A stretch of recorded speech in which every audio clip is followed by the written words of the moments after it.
everybody. Peace, peace, peace, peace, peace. Welcome to the main show. On a Saturday, no. Sunday, no. Monday. You guys, talk about being fashionably late, okay?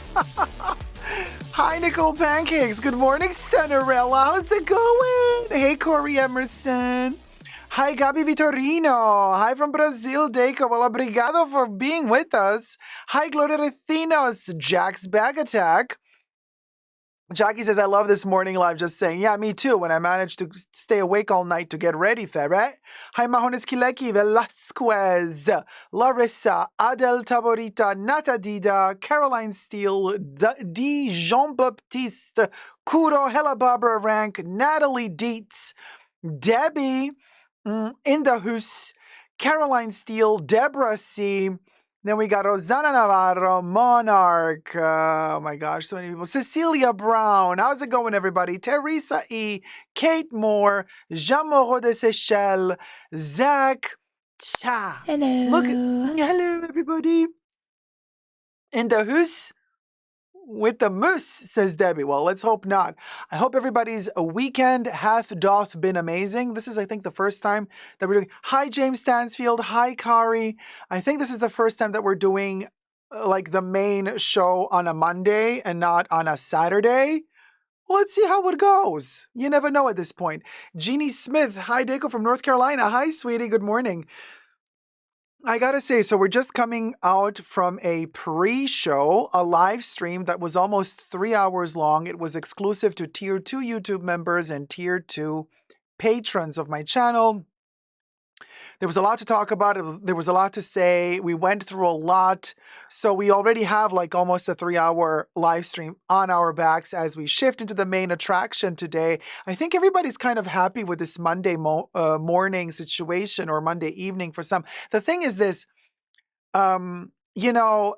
basically yesterday was the solstice. You understand. It was the autumn solstice, I want to say. Hi, Shifa Bukhari. Hi, ESD. Hi, Kuro. Hi, Noah Vasquez. From Chile, San Diego. Good morning to you too, sweetie. Hi, the Ben. Hi, Dorcia. So after the solstice, from today on, the days are shorter than the nights. So we had the equinox. The equinox meant the day and the night were the same length. But from today, in the northern hemisphere, the days are getting longer and longer. The nights are getting longer and longer and the days shorter and shorter. To be a witch in the spooky season when the days start getting... oh, yes.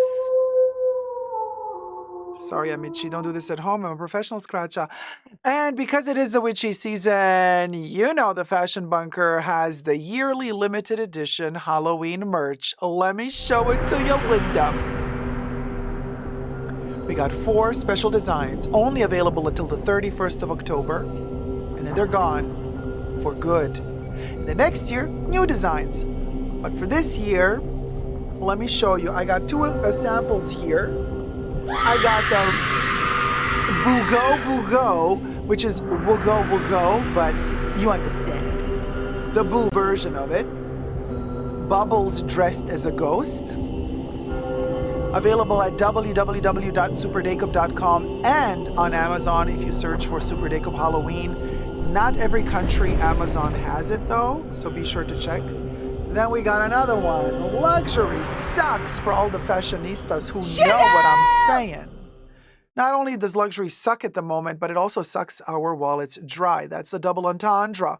Entendre, charcuterie, accoutrements. We use all of the vocabulary, darling. All of those bougie fancy words. And then we go on.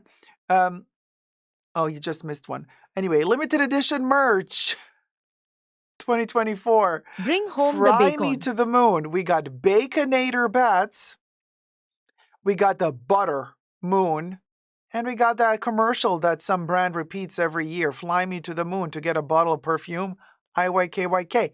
Price increase. The sirens are warning us. Beware. Also a classic design. So these are the 4 limited edition designs for this year. They are available in a variety of different garments. So there's like hoodies, t-shirts, male t-shirts, female t-shirts, unisex t-shirts, cropped t-shirts, jackets, nylon jackets, mugs, pillows. What will go, will go. Rosana Navarro says, excited for my Sirens shirt and Bugo shirt. So obviously, there's a little bit something for everybody. There's like the nice, easy Halloween that's not spooky with the Bugo ghost. And then there's like the hardcore fashion one, which is luxury sucks. And then we have the classic lore of the fashion bunker, which is fry me to the moon. Because this one, you really got to know your fashion bunker lore to love that one. With the bacon bats, with the butter moon. It's like... Butter. Exactly. I like IYKYK. Corey says, I love that you did a cutesy one. Fry me to the moon. Stupid lack of job. Next year, darling. Next year. Don't worry, sweetie. All good. So if you like it, you like it. If you don't, you don't. We'll go. Oh, Terry, my love. Teresa McGuire donated $70. Good morning, Dacob. Looking forward to a great show. Need some cheering up after the terrible day I had yesterday. Yes, so Teresa wrote me earlier. First of all, let me do this special thing, Terry, because Terry wrote me.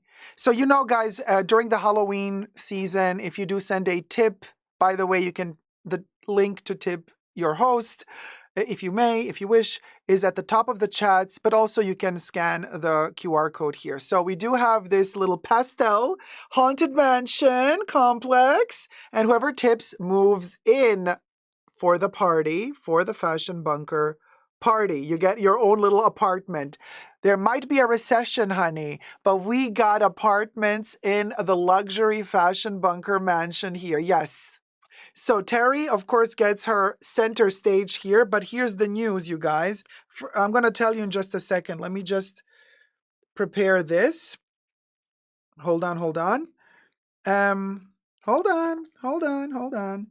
Because basically, it is the Halloween season. So cute. I made a special one for you, Terry, today. Check this out. So Terry told me later this morning that unfortunately her kitty, Romeo, passed away, 13 years young. And so Romeo has been with us for 13 years. So that's a respectable age for a fabulous kitty.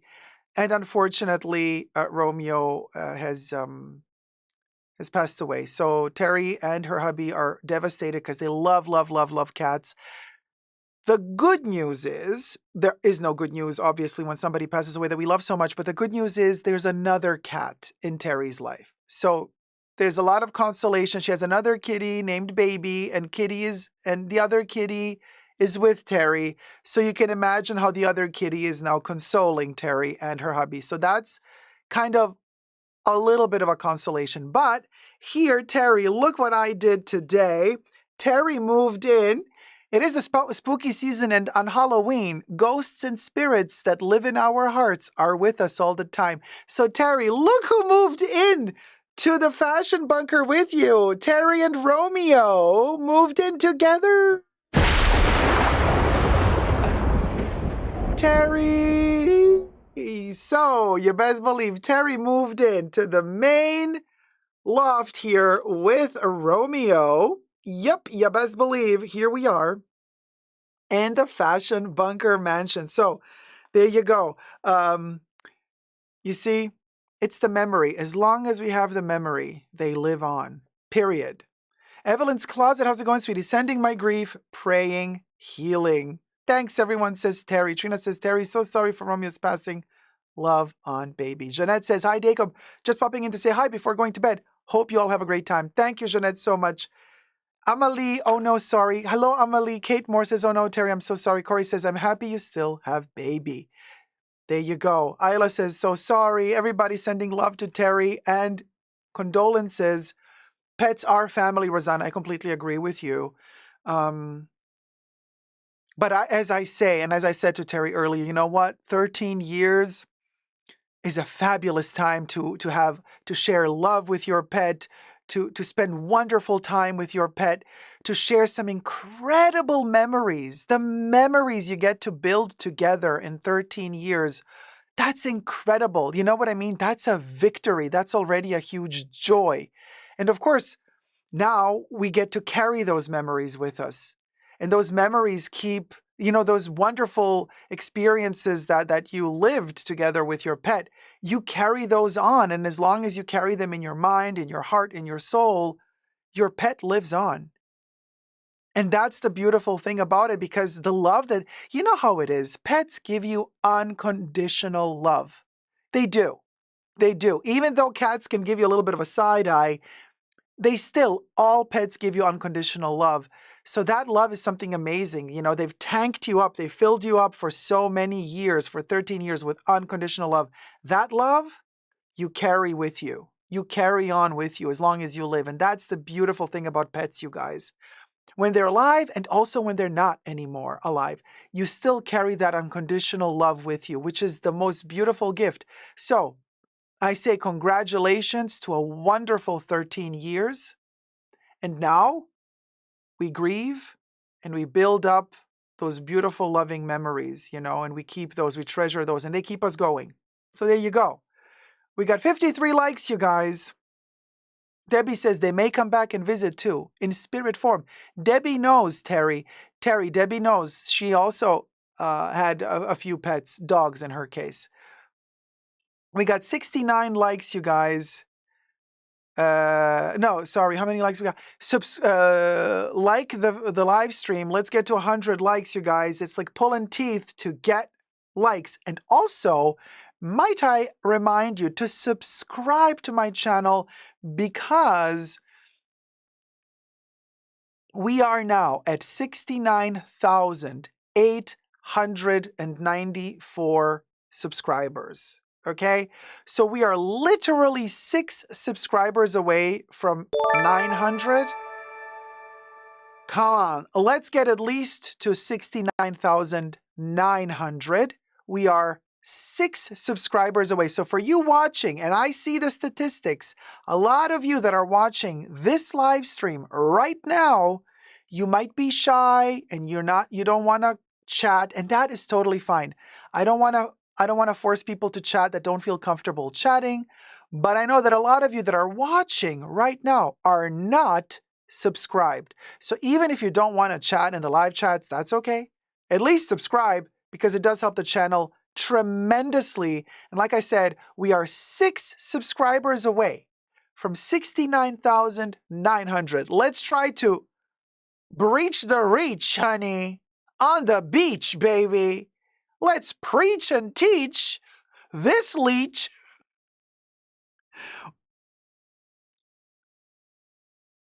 Oh, we got rats in the bunker. No, we don't. Actually, good. Somebody subscribe.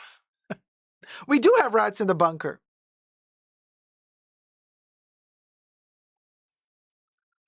Shh. Now we got 69,896 subscribers. 4 more to go until we reach 69,900. Thank you guys so much. This is amazing. I knew you were there.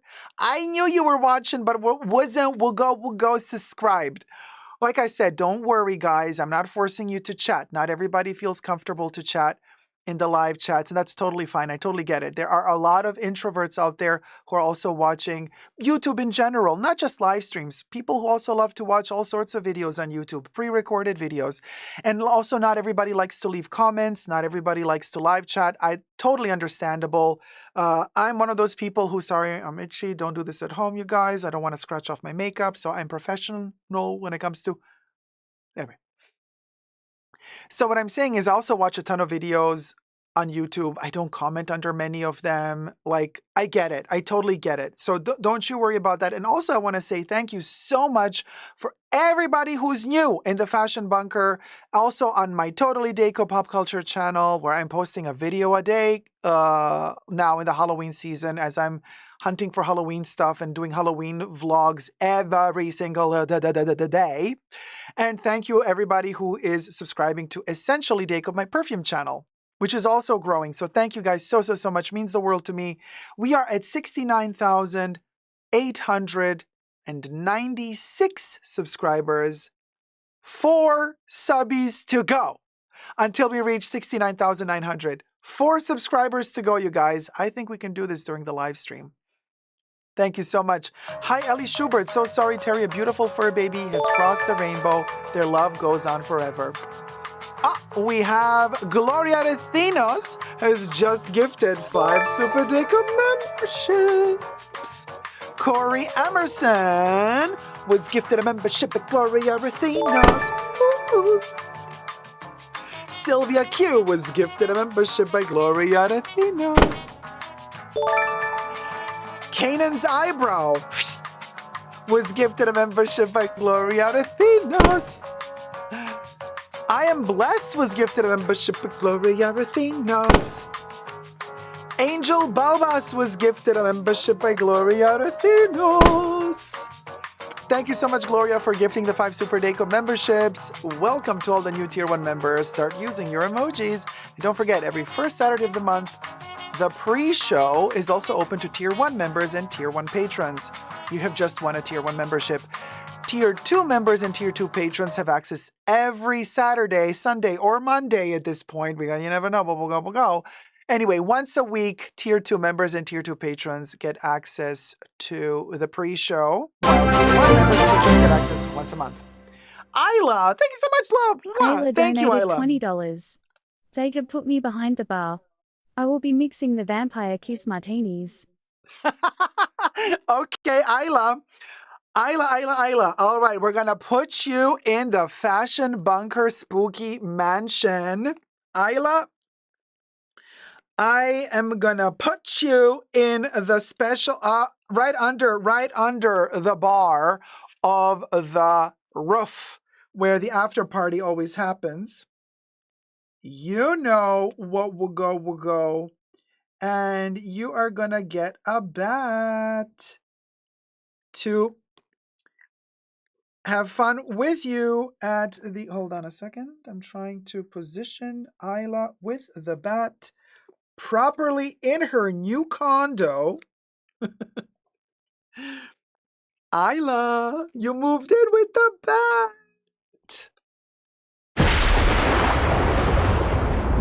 Ooh, it shakes, it shimmies, it turns, and it quakes. The Fashion Bunker, it's so beautiful, it aches. A born poet. A born poet. Oh my God, I can't even. Shakespeare got nothing on me, girl. Nothing. 69,898 subscribers? We're only 2 away? Are you kidding me?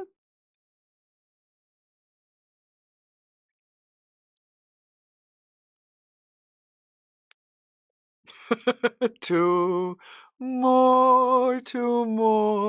69,898. 69,898.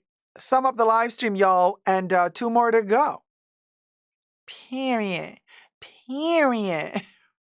Hi, Picky Ricky, how's it going? Hi, Winter Rose. I'm imagining you dancing to this song. Oh my God. You know what? In general, I want to say, I also really love to dance to elevator music. I'm that person that when I am in an elevator that does play songs, I start doing a little bit of this, and then I realize, nowadays every elevator has a camera.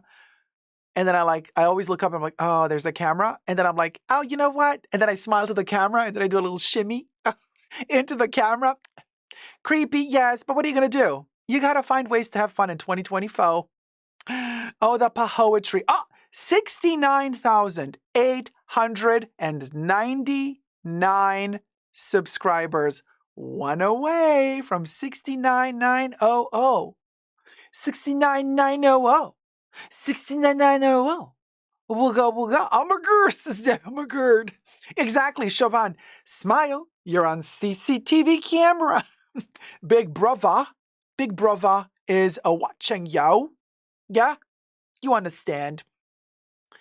So there you go. Hi, Antonio. How's it going? Versace gave Miu Miu vibe. Well, wait. We're going to review it. No spoilers. Antonio, no spoilers. Mrs. Lily Joe. We did it. What the heck? 69,901? Shut the front door. Shut the front door. You guys are doing it so. This gothic vampire heart is crying. Tears of blurred, you guys. We did it. Oh my God. 69,901. That means we are only 99 subbies away from 70K. Period.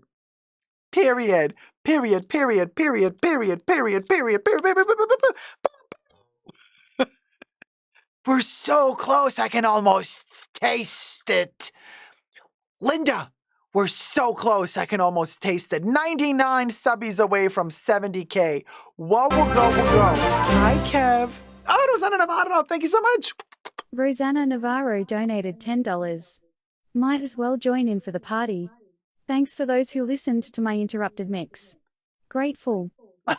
Rosanna, moving in. She is moving in and moving on up. Rosanna. Let me write you down.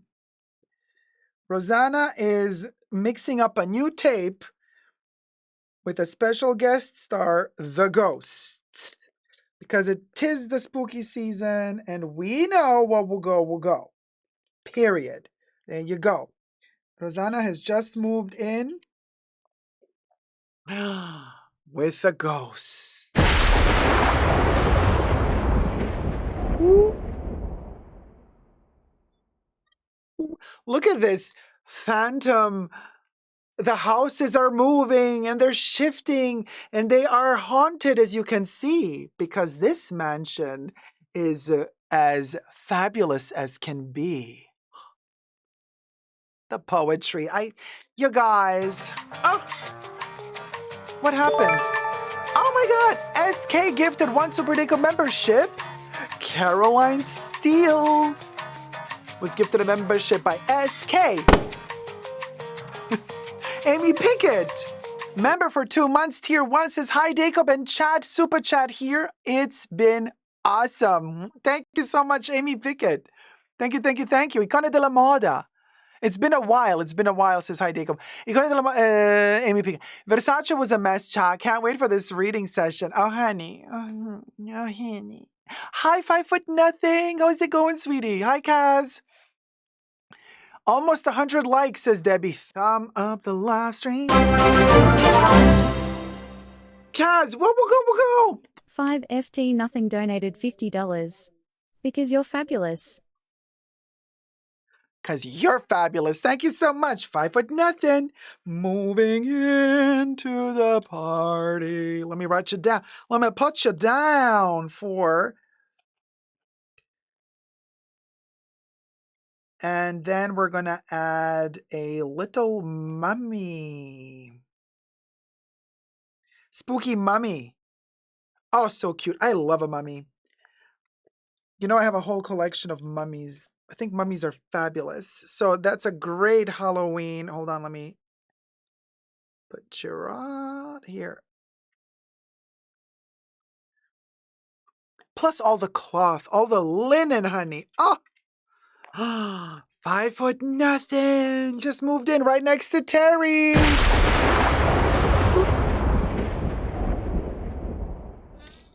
Boom. Bum, ba, bum, bum, ba, ba, bum. Moving around, shifting around. Speaking of fabrics, you guys. Listen, Linda. I love being a mummy, says 5 foot nothing. You're not a mummy, but you moved in with a mummy. They're in the closet. Now, speaking of cloth, okay, so for those of you who are in the States, you might have heard of things that trend. Silly little trends. People go crazy for the funniest things. For example, do you remember the Stanley Cup craze? Hold on, my little thing is literally suffocating me. You remember the Stanley Cup craze that went down a couple of months ago? Everybody was running to Target, honey, to Target, to get that Stanley Cup. So there are trends. People are running to Home Goods to get the Hello Kitty blankets, the Hello Kitty porcelana, themed holiday season Hello Kitty stuff, like at the moment Halloween. People are fighting, battling each other to get them. People are waking up at like midnight to stand in line and queue in line for 8 hours until the stores open at 8 or 9 a.m. to be able to rush in and get first dibs at these trinkets that, mind you, cost between $3 and $20 a pop, but then they go for hundreds of dollars sometimes on secondhand websites. Well, I'm here to tell you that you should not fall for those weird FOMO trends because from my experience, if you love some of these items, you don't have to rush because they'll be there even later. And you won't have to suffer for 8 hours in the cold, in the rain, or in the steaming, hot, gleaming sun. There's always possibilities. If it's meant to be, it's meant to be, in other words. So, we are also going to talk about Hermes today. And now to the news. I was offered a bag, y'all, yesterday. I didn't even care. Just went to shop and the sales associate was just like, would you care for this bag? And I was like, is that the bag? Do you have it in red? Yeah, we have it in red. Let me check the bag. 5 foot nothing is like, no. I was like, do you have it in red? The sales associate is like, oh, let me check in the bag. Caroline Steele is like, no way. Linda says, what? Wait, it's here? Here I go. Jen says, get out. What bag was it? Asks Isla. So I say, do you have it in red? She's like, let me check in the bag. Goes in the bag, comes out, holding it. He's like, yeah, we have it in red too. But we can only sell you one. Oh. I was like, yeah, you can only sell me one. I don't even know if I want the one. But Kuro says, picture? Oh, yeah, I have the bag here, Kuro. I'll show you in just a second. So she's like, so, you know we can only sell you one. I was like, I didn't even want the one, but since you have it in red and I'm buying some other stuff here, let's be sustainable, people. Don't give me the shopping bag. I'll just buy this bag and I'll put my shopping, all the other stuff I'm buying here, I'll just put it all in that bag. And she's like, oh, wow, you are so sustainable. I was like, yes, yes, I is. Yes, I is. She's like, you know what? I love that. Protecting the environment, honey. I'm like, yes, no box needed. No box needed. She's like, well, good. Marina is like, what are the odds? In red? Yeah, in red. I said, no box, no shopping bag. She was happy. I was happy. I bought some trinkets. Just a little nothing, you know. Kuro says, they just assumed you wanted more than one. Yeah, can you believe? Well, because there was a queue of people. You see, people are always begging them for these bags. They're always begging them. And they know that the bags go a lot on the resale market. They just assumed you wanted more than one. Yeah. Mayara says, yes, of course we have in red. After the 5th you bought, you can get a red. KKKKK. First class all the way, Dacob, says Patricia. Exactly. So, oh, sorry. Hold on. Everything is falling apart here. Oh, here's my bag. So I got it in red, you guys. So can you believe? So Trader Joe's, people woke up yesterday. Gotcha.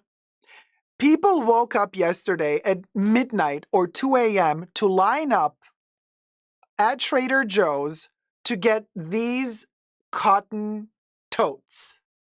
Okay? These cotton totes 2 days ago, whatever, I don't care, 2 or 3 days ago, I don't even know. You guys, I haven't slept all night. Don't correct me on shit like that. Okay, now, I didn't care. I didn't even know. But I buy my, hashtag not sponsored. I buy my food at Trader Joe's, okay, most of the time.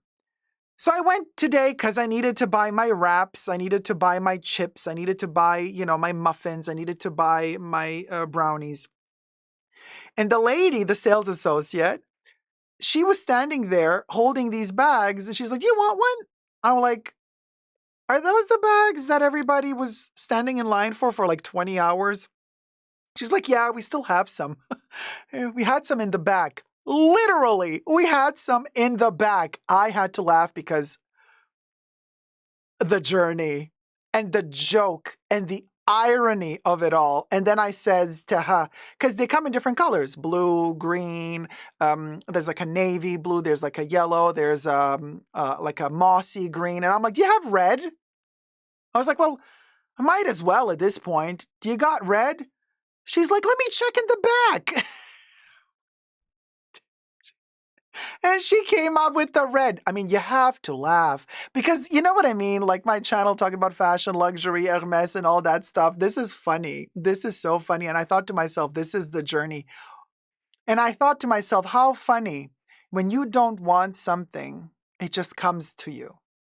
When you don't show that you care too much, it comes to you. But when you are obsessed and desperate for it, you can't get it. Isn't life a doozy? Isn't life a pip? Exactly, says Kate Moore. Exactly. Sabrina says, that is the new Birkin. This is the new Birkin. IYKYK, you guys. I mean, if you're in the States, you know how people go crazy for it. Well, they were readily available at Trader Joe's after the storming of Trader Joe's for these baglets. I saw people are decorating them, says Gloria. Yeah, I'm telling you. And they just had it there. They're like, "Would you care for one?" I was like, "Well, thank you very much. Do you have it in red?" "Yeah, let me check in the back." "Yeah, we do." I was like, "Thank you." She's like, "Should I wrap it up?" I'm like, "No, I'll just wear it like as is."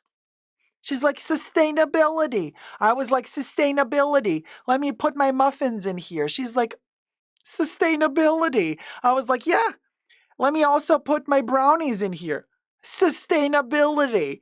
She was happy. I was happy. We all were happy. We'll go. The journey ends, right? And so the journey at Trader Joe ends. Just like that, without even knowing, we got the most coveted baglet of the season.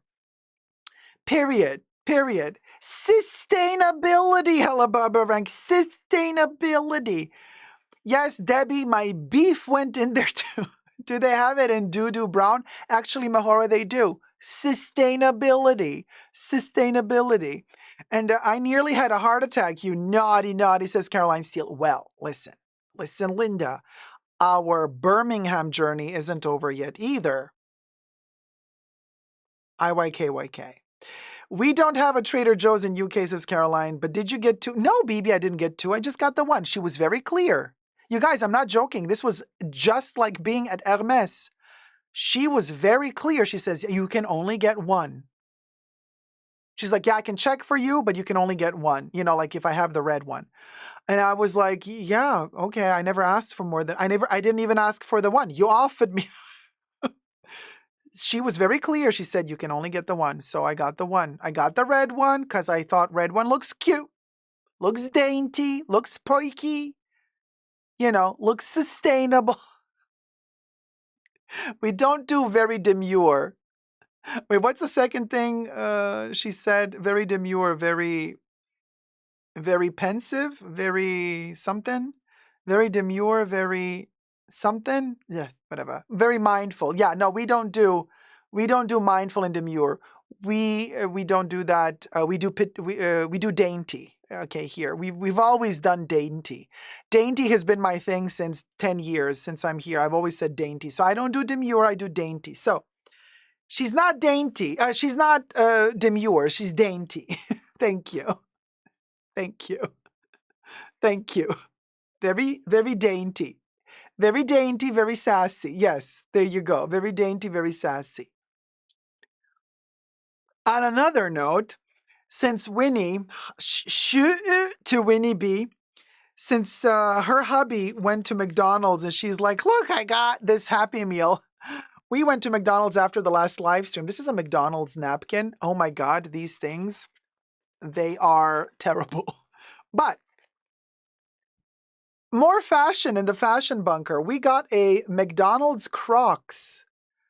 At this point, I don't want to even call this a keychain. I think we should just call this a bag charm at this point. So I asked them, do I have to buy the food? Because it was morning and I wanted breakfast. And these only come with a Happy Meal. They don't sell Happy Meals for breakfast. I'm like, I know it's too early for the Happy Meal. They're like, yeah, it's too early for the Happy Meal. I was like, yes, but is it too early to buy just the Croc? And they're like, we can sell it to you without the Happy Meal for like $1.70 or $1.65. So I got this for like round about $1.70. Yes, Rosana Navarro, it comes in the shoebox. It does come in its shoebox, and they do have 8 different designs. This is design number 2. I'm like, can I choose which one I want? They're like, you cannot choose with which one you want. No desiccant included. Happy Meal box pattern Crocs toy. So they just gave me the one they gave me, and the one that they gave me is the Happy Meal design. So we're going to open it. Little unboxing, you guys. And there's a sticker sheet to decorate your Croc inside. Now, this is what I'm more excited about than the actual Crocs, because I want McDonald's to do these sticker sheets. I want them to sell the sticker sheets. I want Happy Meal sticker sheets, Big Mac sticker sheets, Chicken McNugget sticker. I want the entire McDonald's menu and all of the vintage McDonald's characters as sticker sheets. Thank you, McDonald's. Thank you. Thank you. Very dainty, very sassy. So it even comes wrapped in its paper foliage like shoes would come wrapped. You only get one, you don't get two. You don't get the left and the right, you only get the right one. And this one comes with a printed pattern of the Happy Meal box with, with your foldable thing. It's hard plastic, it's not soft and foamy, and at the bottom you have this pullable little thing that slides open on this end, and then basically you use it to attach to your newly purchased, offered Trader Joe's Birkin. Yeah, oh my God, the Croc ring, right, Kev? Yes, the whole kit and caboodle. It even has the Croc logo at the bottom. Y'all, there you go. Now, did I go FOMOing about this and I'm like, let me get all 8, let me drive through all the McDonald's and beg them and try? No, one was more than enough. I'm not a Crocs person. I tried, people. I did try, and not gonna lie, I did try and I gave up. So there you go. Got the little Croc in its box. Cute. Poiky. Dainty and perky. And apparently the sweetest staff was at Loewe. Oh, what are we talking about? It's massive, says Caroline. Massive, I tell you. What does Kev says? Oh my God, the Croc ring. Oh, hi, Selena. You're not invisible. I see you. I have my eyes on you. Now, Rosanna says, medium to large dogs can wear those. So you want to buy 4, but they all are only the right foot. How are you going to give the dog? How are you going to give the dog 4 right-footed Crocs? How are you going to do that? Like, it's impossible. You never know. I mean, not saying there are many different types of dogs out there. Maybe the dog was born with 4 right feet. Hey, worse things have happened, Who are we to judge? All dogs go right, says Sabrina. Yeah, who are we to judge, Listen, Linda. You got 4 right feet? You go, girl. You go. I say, you know what? More power to you. More power to you. Oh no, we got bad news, you guys. We got bad news. We just lost 3 subscribers. We're down to 96,897. Disgusting! Rats in the bunker. We got rats in the bunker. The rats are in the bunker. They're looking at you, Linda. Rats are in the bunker. Rats are in the bunker. We just lost 3 subscribers in the bunker. Bunker rats. Period. Oh well. You lose 3, you gain 10. Mark my words. Hi, Terry. My FOMO for the week was the new iPhone 16 Pro Max. Much. I woke up early to pre-order, then waited for the UPS truck a day in front. Did you get it? Did you get it? Did it arrive? A pox upon your Halloween, bunker rat, says Gloria. Oh, it arrived? Oh, man, I'm so happy.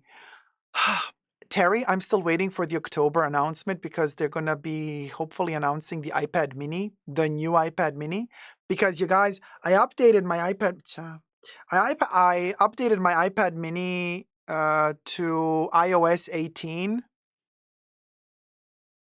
No bueno. No. Brenda, thank you so much, sweetie. Brenda donated $10. Sending love. Heart. Brenda, you're moving into the fashion bunker, haunted mansion. Hold on. Let me build up your suite, darling. Brenda is moving in. Moving in. Ooh, I know. Here is awesome.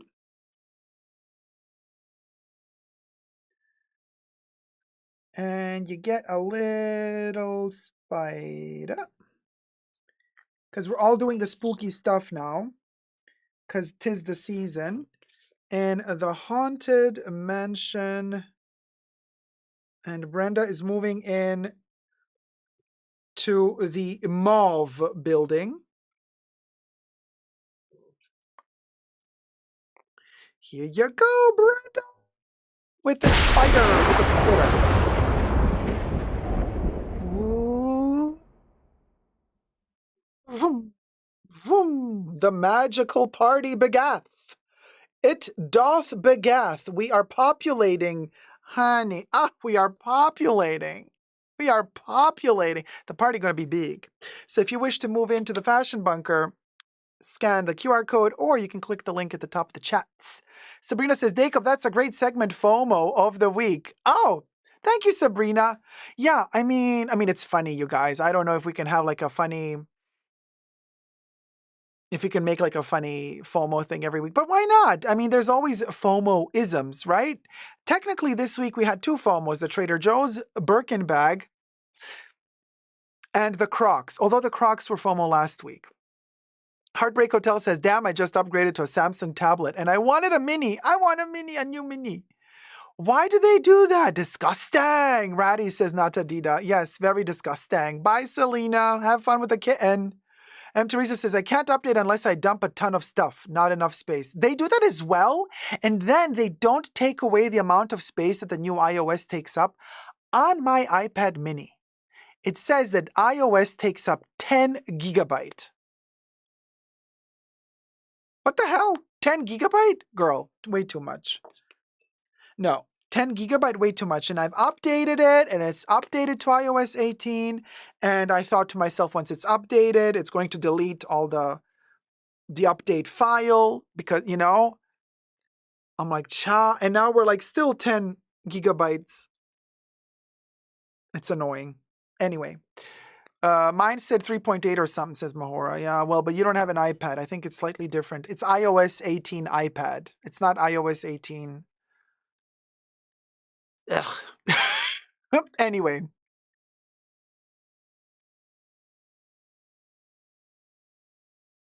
But I gotta say, Terrie's MacBook that Terrie and hubby sent us, fabulous, working like a charm. Thank you, Terrie, so much.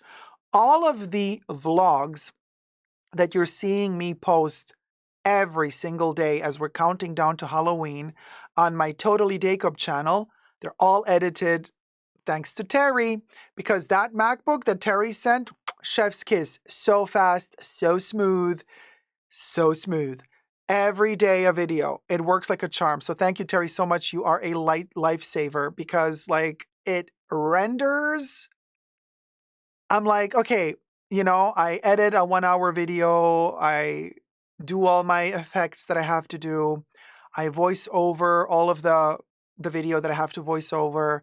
And then I push render. And in the past, it would take like 3 hours.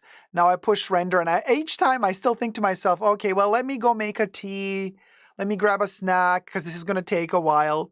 I push render, like 5 minutes later, it's over. I'm like, oh, I keep forgetting. Right. This is a fast computer. This is a good computer. So like 5 minutes later, it rendered a 1 hour video like that. And I'm like, Terrie, you're a saint.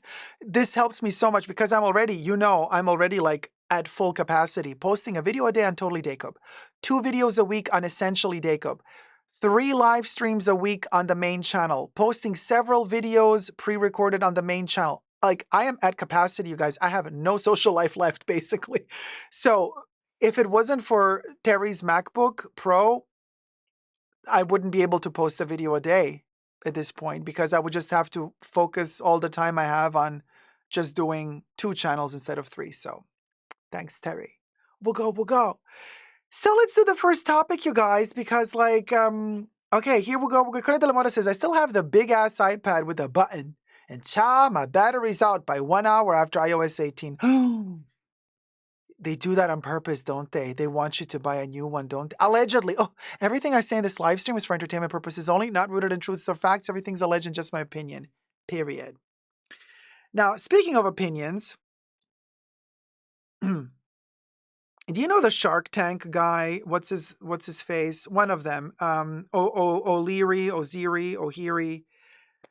Kevin O'Leary. Do you guys know Kevin O'Leary?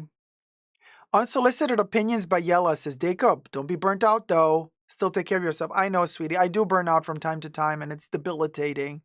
But you know what? My body's just like, you're going to get sick now. And then my body just sends me into shutdown. And I know when it's game over and then I take a break. So yeah, I hope I won't push it that far and I'll take a break before it happens. But yeah. Yeah, they want you to buy a new one. I had to upgrade from a perfectly good tablet because of the outdated OS. You see? Teresa says, my mini is all the way on iOS 12. Can't update. Looking forward to the new mini. I hate when they do that. I have another mini that's also not updating for the same reason. And because it's like an older model and they don't want to let me update it. And it's a perfectly functioning iPad mini. Perfectly functioning. It also never fell down on the floor. It doesn't have a single scratch. Doesn't have a single dent. Yeah. Classic. Yeah, so anyway, who is he? Who needs some milk? What are we talking about?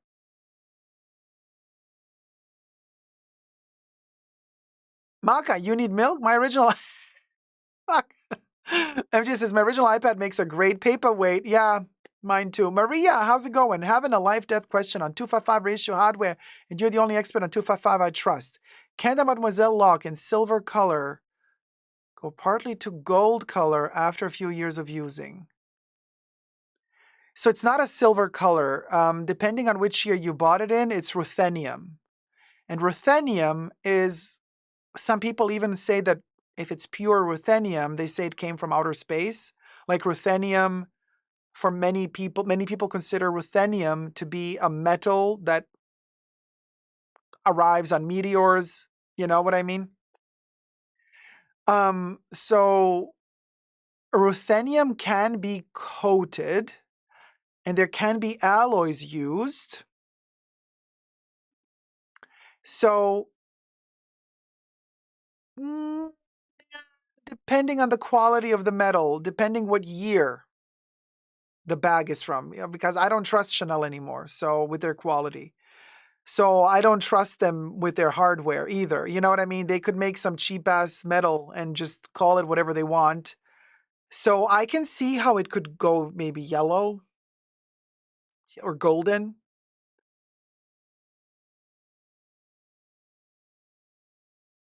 Kev says apparently they used to hire bacon bats to collect ruthenium from the moon, but had to scale back recently. Bring home the bacon. Thank you. Thank you. Thank you, Baconator.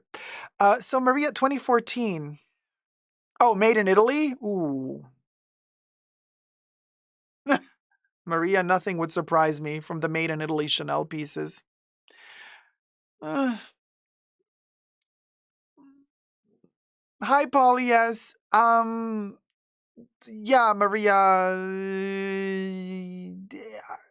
Found my one of a kind 255 in khaki, but it has this issue.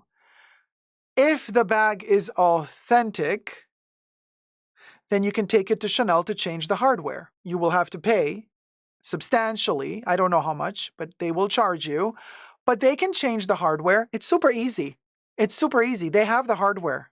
My sales associate, my sales associate at Chanel told me, Dacob, we have here the hardware for the 255. We have the hardware for the Timeless Classic, the current hardware, not the 90s stuff. If you have a good relationship to your sales associate, you can bring in the bag, they check it out. They're not allowed to say if it's authentic or not, and they can just change the hardware there. It's super easy to change the hardware. The turn lock, not the chain, not the full-blown metal chain, the turn lock. They have the stuff for the 255 reissue turn lock. They can change that. If they want to, they can change that in the boutique. So, if the bag is authentic, of course. There you go. Thumb up the live stream. Happy autumn to you too, Polly. Yes, it's the first day of autumn. You know, there you go. There you go. So, Shark Tank star Kevin O'Leary revamped his spending habits after learning about his mother's Chanel jackets. Yeah, guys, can you believe? Okay, so long story short, Mr. Kevin O'Leary from Shark Tank, it's the bald-headed one, he said that like when he was very little, he already learned from his mom that you have to buy stuff as investments. Now he talks about this stuff and I'm just like thinking to myself, oh God, girl, please. So he said, basically, yeah, Shark Tank, Kari, yeah, Kevin O'Leary from Shark Tank. He said that his mother would save up an entire year to buy one special Chanel outfit. And here's a little something where I'm starting to think I don't really believe what he's saying, because he said that she would also buy these pieces in the 60s. Now, Coco Chanel was alive in the 60s. And Kevin O'Leary, unless he wasn't living in Paris, his mom had to fly to Paris to go to a fitting. Why am I saying this? Because, so in the article, he says that his mom also has like outfits from the 60s. One particular Chanel ensemble that she has from the 60s cost her $500 back then. And I'm like, girl, in the 60s, Chanel only did haute couture, no prêt-à-porter, and you would get fitted. It's an haute couture piece. Coco was still alive. So $500? Now, I know things were expensive. $500 was more than $500 today. In the 60s, it meant more. But an haute couture ensemble at Chanel's was not $500 in the 60s, okay? So there I thought, what is he talking about? Maybe he made a mistake and the suit or the jacket is not from the 60s, but like from the 80s, after Coco's passing. So maybe the jacket is prêt-à-porter and not haute couture. That I can see somehow, maybe on sale that she got it for 500, but even still, I don't know. Sounds a bit awkward. So anyway, so he says that ever since he saw his mother saving up an entire year to buy one special outfit, but then even 20, 30 years later, she would still wear it, he realized this is how you invest money. She might have spent $500 back then, but today that thing is worth more than $1,000. So it has upscaled in price. It didn't downscale in price. So that's why he only buys stuff that is now, sustainable or really good quality. And then he lists some brands that he buys where I had to laugh again because I'm like, girl, buy. But also interesting, he says, Chanel has wonderful quality. I'm like, quality? Like, just this summer, I went to Chanel. I was talking to my sales associate. I'm like, do you have that cotton shirt from the summer collection? Cotton shirt. Not silk, no embroidery, no pigments, white cotton shirt. Button up, simple, tailored, white cotton shirt. Yes, we have it for $3,800. So, Mr. O'Leary, you're thinking about Chanel quality from the 60s, 70s, 80s, 90s. Yeah, okay, we can talk. Not today, honey. Not today. Not today. I don't think it's a good investment whatsoever. I don't think so. You buy Chanel clothes today? Be my guest. See how long they last.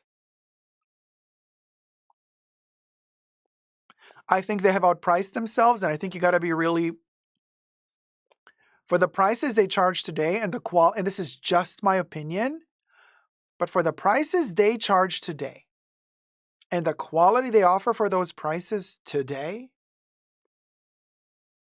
you have to be really gullible to fall for the scam, alleged scam. Because this has come to a point where they are literally charging you this money because they can. Not because there's any intrinsic justification of value for their clothing or bags. Just in my opinion. Only, obviously. So, getting their stuff on sale, still doable. Borderline, but still doable, like still over, even on sale. Their clothing at 40% off is still a sin of a price, but we can do it somehow in a nightmarish dream. We can do it. But the clothes at full price, Kev says, come to the bunker to witness Chanel's messy divorce from good quality. No, let me tell you. Hi, Marie Antoinette. Hi, Brenda Romero says, I felt almost ashamed to even ask. So sad. It's my opinion too. Yeah, no, really, you guys. It's just ridiculous. Kari says, 10 grand for the white kimono-like jacket, latest collection. It's insanity. Insanity. Noah says, luxury doesn't mean value. We know this. Noah, yes, we know this, but are we talking about what luxury really means? Do we know what luxury really means? Like Coco used to say, true luxury is free. Second best is very expensive, like a beautiful sunset. That's luxury. It's for free. Time is the biggest luxury. You can't buy time. You got the time you got. Once it's up, it's up.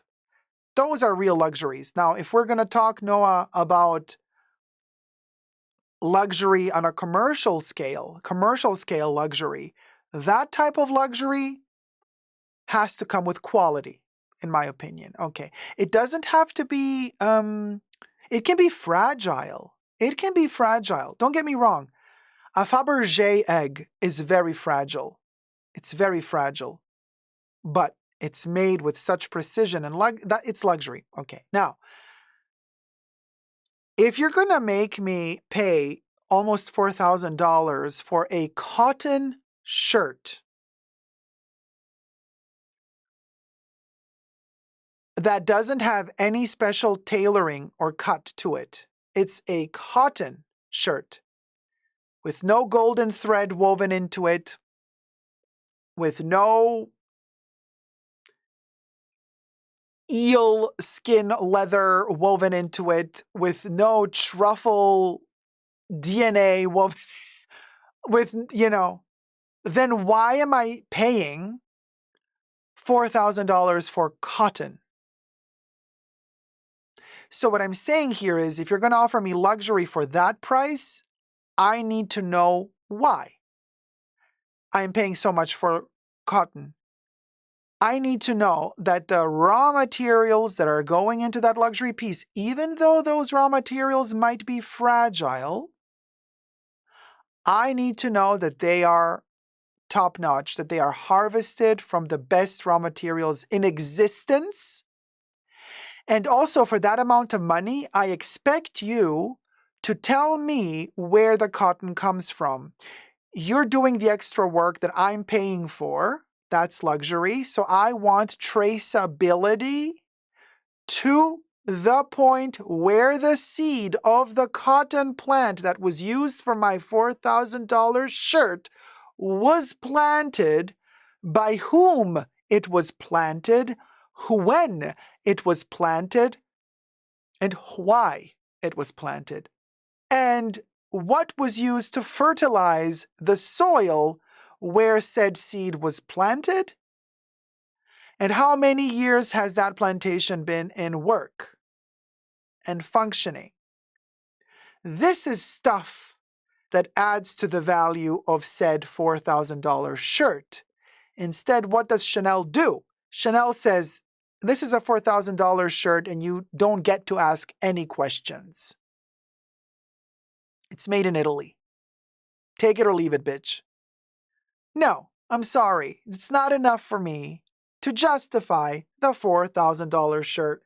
So, luxury be damned. Luxury be damned. You gots to know certain things.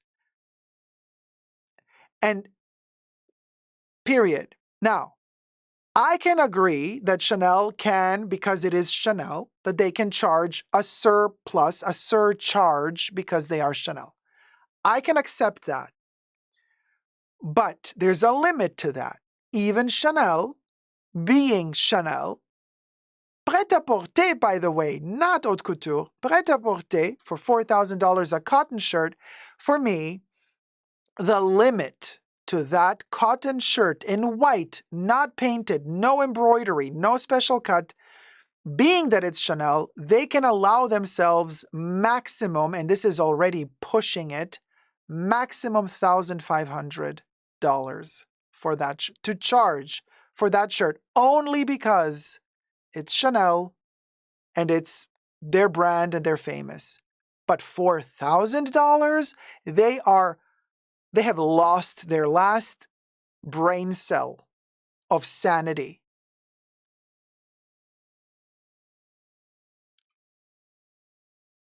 You see what I mean? Like, there's a limit to how much you can push luxury prices before those prices become vulgar. And here we go back to Coco Chanel's original statement saying, luxury is not the opposite of poverty. Luxury is the opposite of vulgarity. And Chanel, currently the brand, the prices they are charging for certain basic items, those prices are vulgar. And being that they're vulgar, they are no longer luxury, as per Coco's own definition of what is not luxury. Luxury is the opposite of vulgarity. If your prices are vulgar, then your product is not luxury. That's why I'm saying Chanel has lost the plot. The current brand Chanel has lost the plot because their prices are vulgar, in my opinion. Vulgar. And you have to be so tone deaf to pay, to just contemplate even like, oh yeah, sure, for this machine-made bag that the leather, we don't even know where it comes from, the leather. Sure, $12,000. Yeah, peanuts.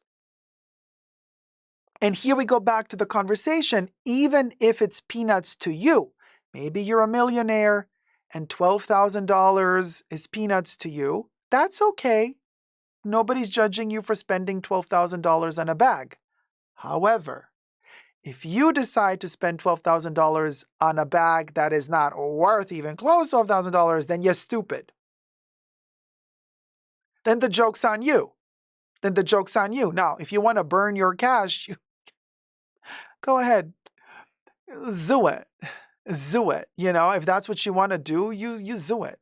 But by doing so, what do you signal to the world? I mean, the days have long gone, guys. The days have long gone when people could signal status by showing off a Chanel bag. It's become vulgar, especially in the circles, in the fashion circle. You have a Chanel bag because you already had one since forever. You don't buy a new one. You don't buy a seasonal one. It's ew. Who buys a new seasonal Chanel bag? It's sad. I mean, you know what I mean? You can get away with it if you buy a classic and then you can say you bought it 10 years ago, even though you just bought it now. Okay, fine, that's up to you. But you can't get away with saying you bought a seasonal bag 10 years ago because the seasonal bag was made this year. So who knows. Although, who even follows the trends anymore? This is the thing, you guys. I have not looked on the Chanel website in months. I don't even know what's their latest bag collection. Like, who cares? I don't even, who still cares? I don't even know who cares anymore. I mean, I'm always going to love the 255 bag. Don't get me wrong. I'm going to love the bags I have. I'm not getting rid of my bags. I love my Chanel bags that I already got, but I ain't going to buy new ones because that brand has gone insane, in my opinion. They have gone insane with their prices and with their so-called quality. Insanity. So just because they went insane doesn't mean I have to be, the Oompa Loompa, the mindless, headless minion that follows them blindly like a groupie, licking their ass, running after them, and accepting every single price increase they bring out and saying, oh, it's okay, doesn't matter, it's okay, it's worth it, it's Chanel. No, it's not. No, there's a limit to everything. And they have breached, in my opinion, that limit, and their shit ain't worth it no more, period. Okay? Teresa, that's the shirt I was talking about. The cotton button-down shirt for $4,000. That's the one from Chanel. The cotton button-down shirt from Chanel, $4,000. No, not going to happen. Prada white cotton shirts are about $2,000. Also not going to happen. But Prada at the end of the season goes on sale, okay? They do 50, 60% off. So you're going to get that shirt for $1,000. And if you wait a little longer, Prada is going to land anyway in the outlet. And then Prada is going to sell that $2,000 shirt for $300 or $400. So Prada, at least you're going to get it for $400 if you go to their outlet. Chanel doesn't do outlet. So, I mean, it's insanity to buy fashion, luxury fashion at retail cost if those brands have outlets, period. So let's be very clear about that. Fashion, clothing, apparel, I'm not going to spend full amount. If you're going to retail, if you are going to charge me exorbitant prices to begin with, and you claim that you manufacture in Europe, no, not going to happen. Not going to happen. I'm going to wait till it hits outlet. There are exceptions I do make with certain small batches of clothes that are priced reasonably for what they are. Exception being Vivienne Westwood's World's End label. Vivienne Westwood has several labels. One of their labels is called World's End. Very limited, only available in a few select Vivienne Westwood boutiques and at World's End in London and World's End in Berlin. That label never goes on sale, but that label is already reasonably priced. You get a shirt for €300. New. Small production, only a few boutiques worldwide carry it. Those shirts have been in production since the 80s. They keep being in production. That's fair. Okay? €300 for a brand new shirt that has heritage in its DNA, extremely complex and unique tailoring. €300. Yes, we can do that. For €1,000 for non-complex tailoring of a banal white cotton shirt, no, not happening. Not happening.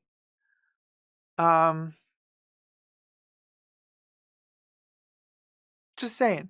Cece says, my friend bought a YSL bag in I never know how to pronounce that, Bicester or whatever. I know it's the village, it's the outlet village.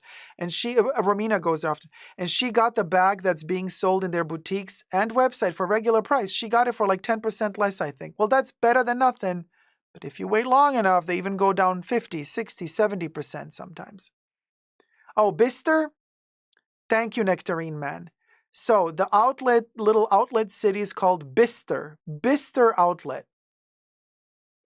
Eleonora says, in my opinion, a well-preserved vintage Chanel bag is more precious than a new plastic one. I agree with you. And speaking of this, I'm going to touch base on another quick topic here. Another article that I found, and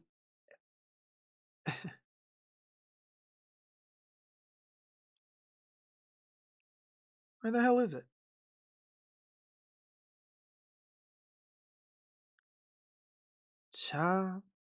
Okay.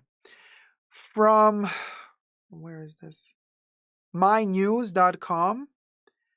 A lady called April Zhang, wonderful lady. April Zhang wrote an article called Being Chinese. If China's love of Western luxury is fading, I think I know why, she says. So she's Chinese. Brilliant lady. Because you see how everything is connected and everything is holistic. So the conversation that we just had really flows in perfectly into this topic. So she wrote a very short and on-point article saying international luxury brands are feeling the pain and lamenting cutbacks in Chinese consumer spending. Big picture explanations for why Chinese shoppers have cooled towards brand name goods include topics that we've spoken about since months on my channel. European luxury brands are super concerned because Chinese customers are not really buying European luxury anymore. Good for them. There's just so much a luxury brand from Europe can do to play colonialism with China. There's just so much a European luxury brand can do to push it and to make the Chinese people believe that their shit is worth that much money that they're demanding the Chinese people to pay for it. The Chinese people have justly so, they're very intelligent, they have woken up, and they've realized, hold on a minute, this is a scam, allegedly. So here's what she has to say, and now it's hitting the news. Finally, people are waking up, it's hitting the news. So she says, big picture explanations for why Chinese shoppers have cooled towards brand name goods include China's wobbly economic recovery, the troubled housing market, and even a crackdown on social media brag rats who showed off their stuff. You remember we made a whole video about this months ago. The Chinese government allegedly went for content creators and influencers, Chinese influencers that were too rich, were selling a lot of shit online and were like flaunting their wealth. So they kind of deleted their YouTube accounts or Instagram accounts. You know, there was this whole purge going on. Well, now this lady says, that could all be true, but finally, you guys, how many years did we have to talk about this till it finally hit the news? She says, but might there be a small possibility that some Chinese people are also simply growing out of their obsession with Western luxury brands.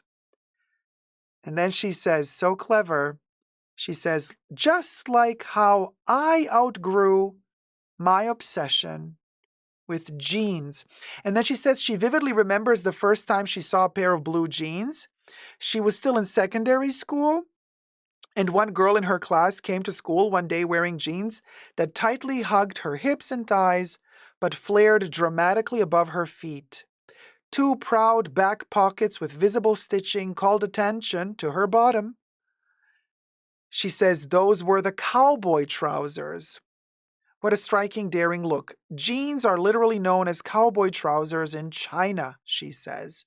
She had first heard of cowboy trousers during a short-lived political movement a few years earlier, a campaign to clean up spiritual pollution, which left her with the idea that denim jeans were an emblem of Western decadence that could somehow corrupt her mind. That was the beginning of her jeans obsession. And she didn't even knew she had that jeans obsession until that jeans obsession she had passed. And she didn't want to wear jeans anymore. This is, and you see, this is the thing. Hi, Pink Lookbook. How's it going, my love? Hi, Dacob. I think the Western brands reaped the Chinese market for way too long, but also local taste has changed, and I think the brands underestimated that. They thought they can just keep going. That's exactly what I believe has happened. I think they kept pushing and pushing, and they just thought, you know what?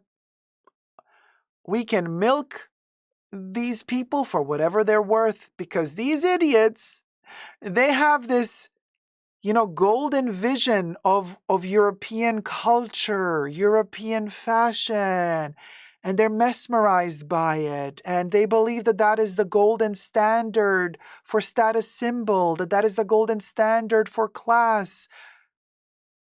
Well, the Chinese are waking up and realizing, while the Europeans were still eating leftover rat feces, the Chinese had dynasties and culture that goes back thousands of years before Europeans even learned how to freaking talk, let alone write and build up colonial empires. So, Europe, as so typical it is for Europe, especially French luxury brands, so typical. What do European French luxury brands in particular do? They let themselves go and lead the way with their own arrogance, elitism, snobism, and they believe that they simply are the best. They must be the best. How can anybody be better than they are? So, of course, these peasants from faraway lands, of course, they should be happy to be allowed to purchase our superior luxury goods for a surcharge. They should be so lucky. Well, those peasants are waking up and realizing that you can't survive without their money. So they're just going to keep their money because they don't need to be bullied into spending a gazillion times more for something that isn't worth that much. Something that most of these luxury European brands source from China to begin with, finish the final trims in Europe and call it made in Europe, and then sell it to Chinese people for an astronomical surcharge. The Chinese people are realizing, hold on a minute, we are manufacturing your luxury shit in our factories while we're being underpaid, so we're being paid $1.25 to make your luxury shirtlet. You put the final button in your country, then you call it made in France, then you ship it over to us, back to China, in your boutique, put a big fat label on it, and you sell it to us for $10,000? I mean, we can be stupid today. We can be stupid tomorrow, But sooner or later, you know what? Somebody wakes up and realizes, well, hold on a minute. This reeks of scammery. Reeks of scammery. Period. And when people wake up, they take the power into their hands. And the power is in their wallets. Because, hey, welcome to capitalism, baby. That's how all these brands work. They work thanks to money. You give them money, they become rich. The more money you give them, the more they grow. They feed off of your money. They don't feed off of your goodwill. They don't feed off of your good intentions. They don't feed off of anything else but money. And if you don't feed them money, they stop growing. So stop feeding them money. Unless you like being duped, scammed, tricked, then go for it.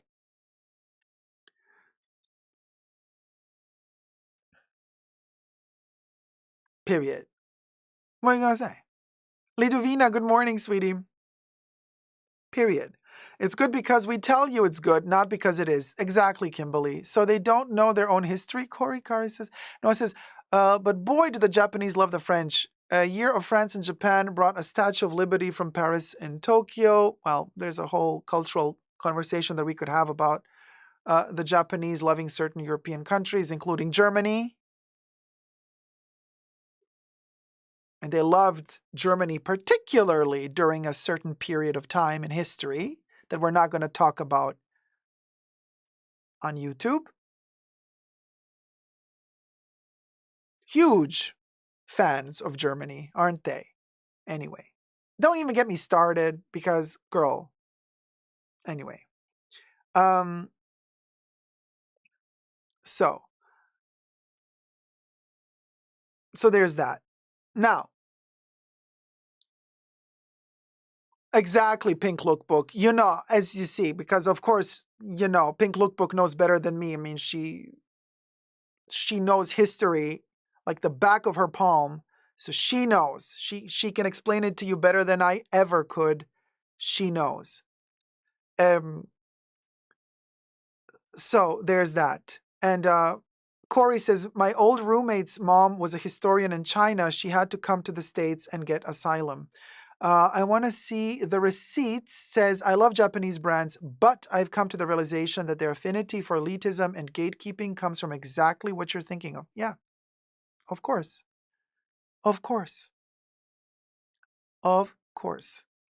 But I'm so glad that you're my people. You understand, so we don't even have to say certain words. Also, because we cannot, we are on YouTube. But I'm so glad that we are all connected and we understand immediately what we're talking about without even having to say out loud certain concepts and certain words.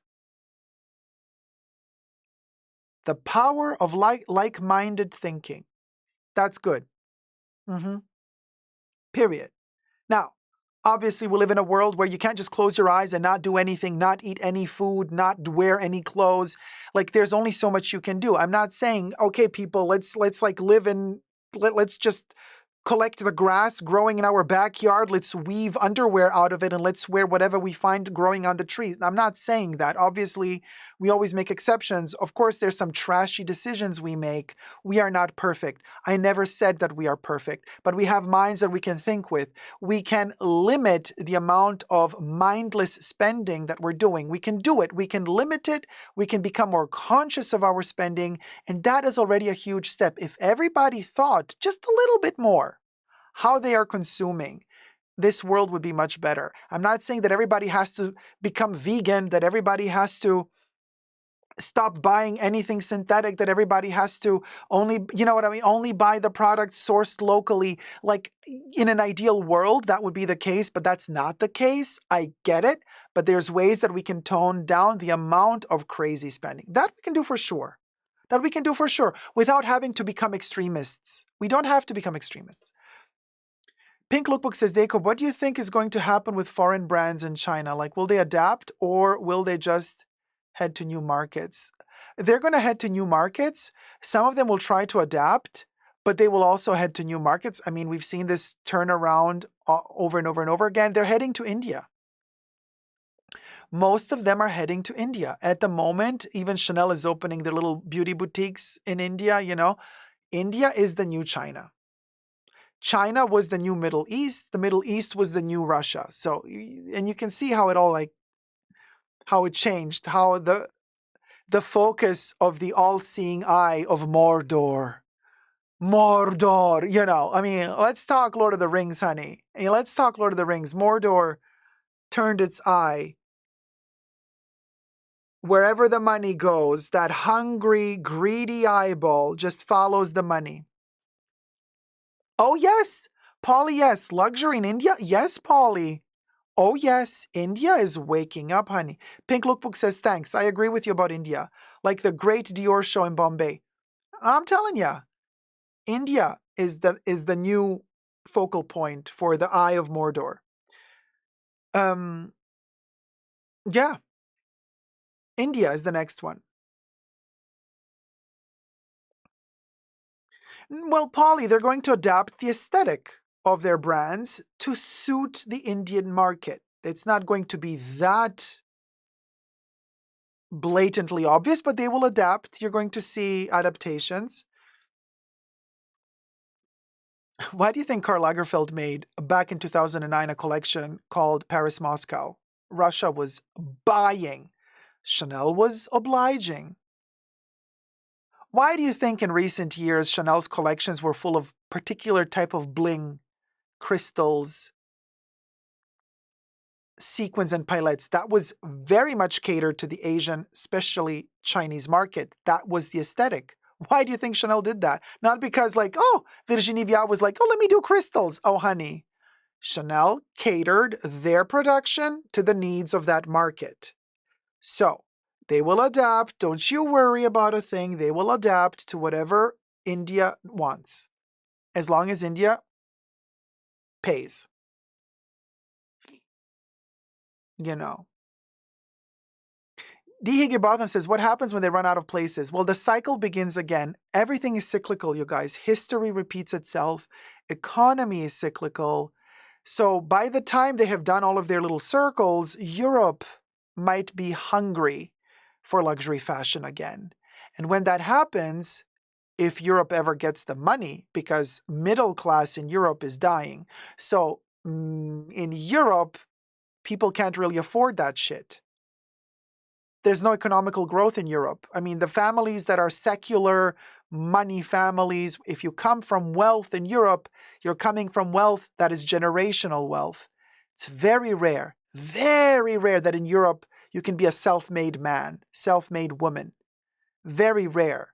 Very difficult in Europe to build an empire like it is in the wild, wild west in America, even though it's getting harder in America as well. But so until the economical situation gets better in Europe, that might take decades, people aren't going to be spending a lot of money on luxury. No, especially not for the prices they're charging right now. You're not going to meet Parisian people, French Parisian people who are going to tell you, oh, how fabulous, I just spent 12,000 euro on a Chanel Timeless Classic. They're going to laugh at you if you tell them that you spent that money for a Chanel bag. They're already somewhere else. The Parisians are already somewhere else, honey. They're not dreaming of lining up like a baboon in front of a Chanel boutique at 9 a.m. to stand in line to wait for the release of the brand new Chanel Mini. Please, it's vulgar. They wouldn't be caught dead doing that. That's embarrassing. But the brands managed to trick you to do that. So do that. You know, if that makes you happy, do that. But anyway, hi Deborah C. You gotta bail out. See you, catch you later. All right, sweetie. Lots of love. We'll catch up on the replay. Love to all, and especially Terry and Terry's cat, Romeo. Thank you, Deborah. Thank you so much.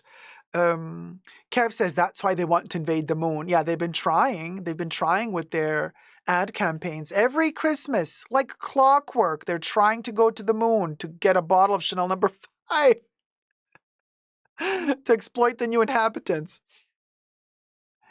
Oh man, that's hilarious. But yeah, you know what I'm saying. Weren't the Indian authorities rejecting certain brands of shoes? Yes, so I want to see the receipt says, weren't the Indian authorities rejecting certain brands of shoes for lack of quality?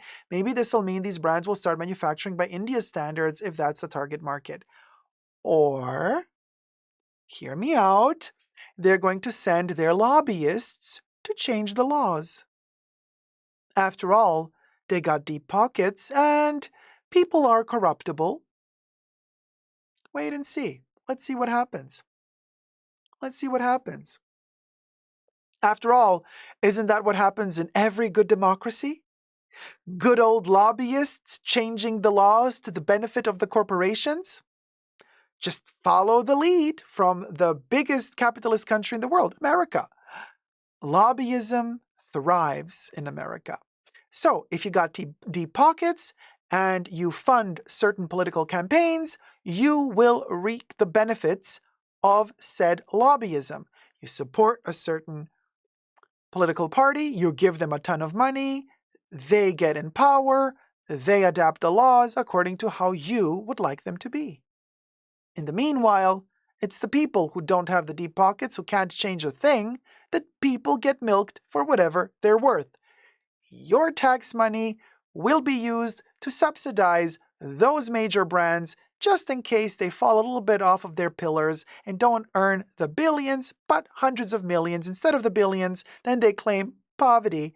They run back to the government. The government says, don't you worry, we'll subsidize you, we'll help you. Here's a couple $1 billion. Oh, where does that money come from? Well, it doesn't come from the major corporations. Why? Because the major corporations find the loopholes to not have to pay taxes. So where does the money come from? Oh, that's right. It comes from you, the hard worker, middle and low class income. Your taxes go to help the big corporations in case they're in trouble. And we've talked about this just a week or two ago on my channel when we spoke about certain brands also in Switzerland who are complaining to the government saying, especially luxury watchmakers, why? Because China isn't buying their shit anymore. So now these luxury watchmakers are crying, going to the government saying, we're not making enough money anymore. We're going to have to fire a lot of people if you don't give us money. And the government say, sure, here's the taxpayer money to subsidize your luxury watchmaking business. That's how it works. So why do we have to keep spending our money for this?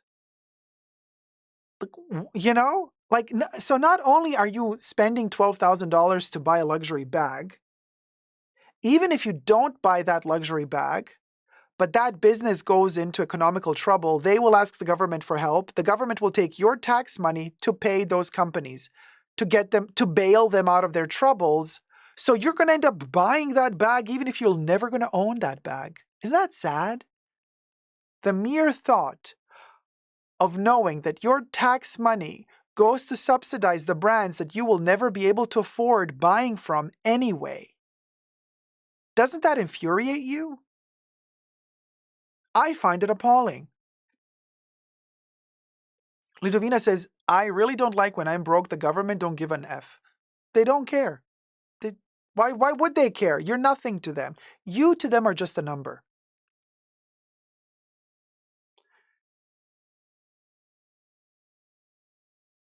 And you know what? And the saddest thing of all of this is you work your ass off your whole life for that little pension that you might get after you're done working. And then all they want you to do is croak right after you get your pension. You know, they're like, oh, God, you're such a burden. You're such a burden to us. Now that you stopped working, we don't need you anymore. Kick the bucket so we don't have to pay you pension.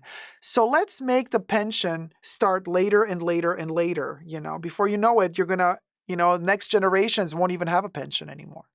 It's all a scam. It's all a joke. It's literally a joke. The whole system is rigged. So we're just sitting here like sitting ducks, waiting for our time to come. So that's literally all that there is, We are a number that can be easily erased, as Dihi Gabotham. Exactly. Andrea says, even before laws change in India, brands will meet the higher standards just for products delivered to India. Just like Louis Vuitton did with the Japanese versus the American markets, quality won't trickle around. Says Andrea. Brenda says, I love how we are slowly outgrowing the FOMO the brands have instilled in us. Slowly we are. Caroline says, got to go. Thank you again for the membership, SK. We'll watch the replay. Have a thumbs up already. Thank you so much, Caroline.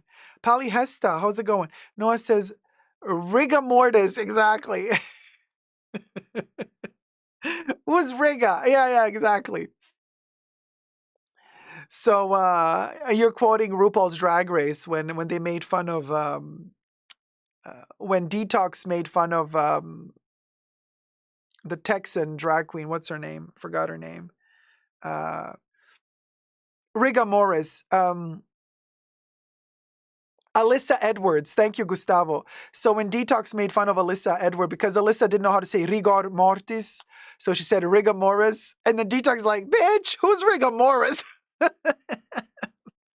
Hi, Caro. Thank you. Yes, I'm doing well. We're just doing a little bit waking up, healing. We are healing, you guys. We are healing from the FOMO. It's a long process, let me tell you, because we have been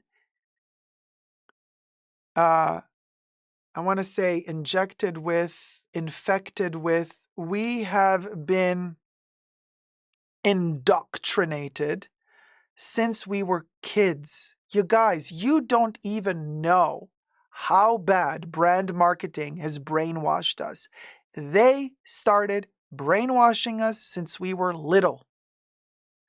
With the ad campaigns, television shows, cartoons, ads in newspapers, advertisements on the streets, billboards, even in schools. Okay? This is why I'm saying you can't just expect to be woke and be like this. I'm done. Healing takes a lot of time. And we have been indoctrinated since we were teeny tiny kids. We take it teeny tiny steps every day a little bit, bit by bit, bit by bit. We got to chip off of all of that fossilized shit that we have been slammed with since we were kids. It takes years to heal. Years. Decades. That's what I'm saying. Take it slow, people. Take it easy. Don't be hard on yourselves. Don't be harsh on yourselves. Thank you, Gloria Recinos. Thumb up the live stream, peeps. Thank you, Dacob, for always raising the awareness to the consumption culture. It really helped me realize my own overconsumption. Thank you so much. Thank you. Thank you so much, Kuroyoru. Here I go, Jen says, sure it has. When I was a little kid, it was Cabbage Patch Kids. Talk about FOMO. Moms were fighting in Toys R Us. Oh, honey, I still to this day love a Cabbage Patch Kid. Love a Cabbage Patch Kid. Still to this. Then there's the nostalgia. We love our childhood toys. The nostalgia, the brands know that we are now older. So now they cater to us by bringing back certain things for nostalgic reasons. I'm the first one to fall for it. I'm not immune to this, you guys. I fall for the FOMO every single freaking day. I'm bombarded by brand marketing every single day. Sometimes I'm strong enough and I can say, bing, and sometimes I'm not strong enough and I fall for it. So I'm saying the flesh is weak. I get it. It's a long process to heal and it requires a lot of conversation, a lot of round tables, a lot of what we're doing right now. We sit together, we talk about this. And we slowly heal because the second that we realize that we actually have a problem, that's already a huge step forward. Because it brings conscience and a conscious realization that there is a problem is a first huge step towards healing from the problem, solving the problem. You know. No, Brenda, falling for cheaper things is less harmful than falling for expensive luxury. No. Because, again, also really difficult. What are the cheaper things we're talking about here? I mean, certain brands that make clothes for very little money. Let's not even get into under which conditions those clothes are made, how the workers are paid or not paid, modern day slavery. I mean, that's why I'm saying it's really difficult to do, but we have to try to not be emotional about this. We have to try to be rational about this because we have a tendency, and this is, in my opinion, also something that I believe the governments and also brand marketing has instilled in us. They always try to find our emotional side.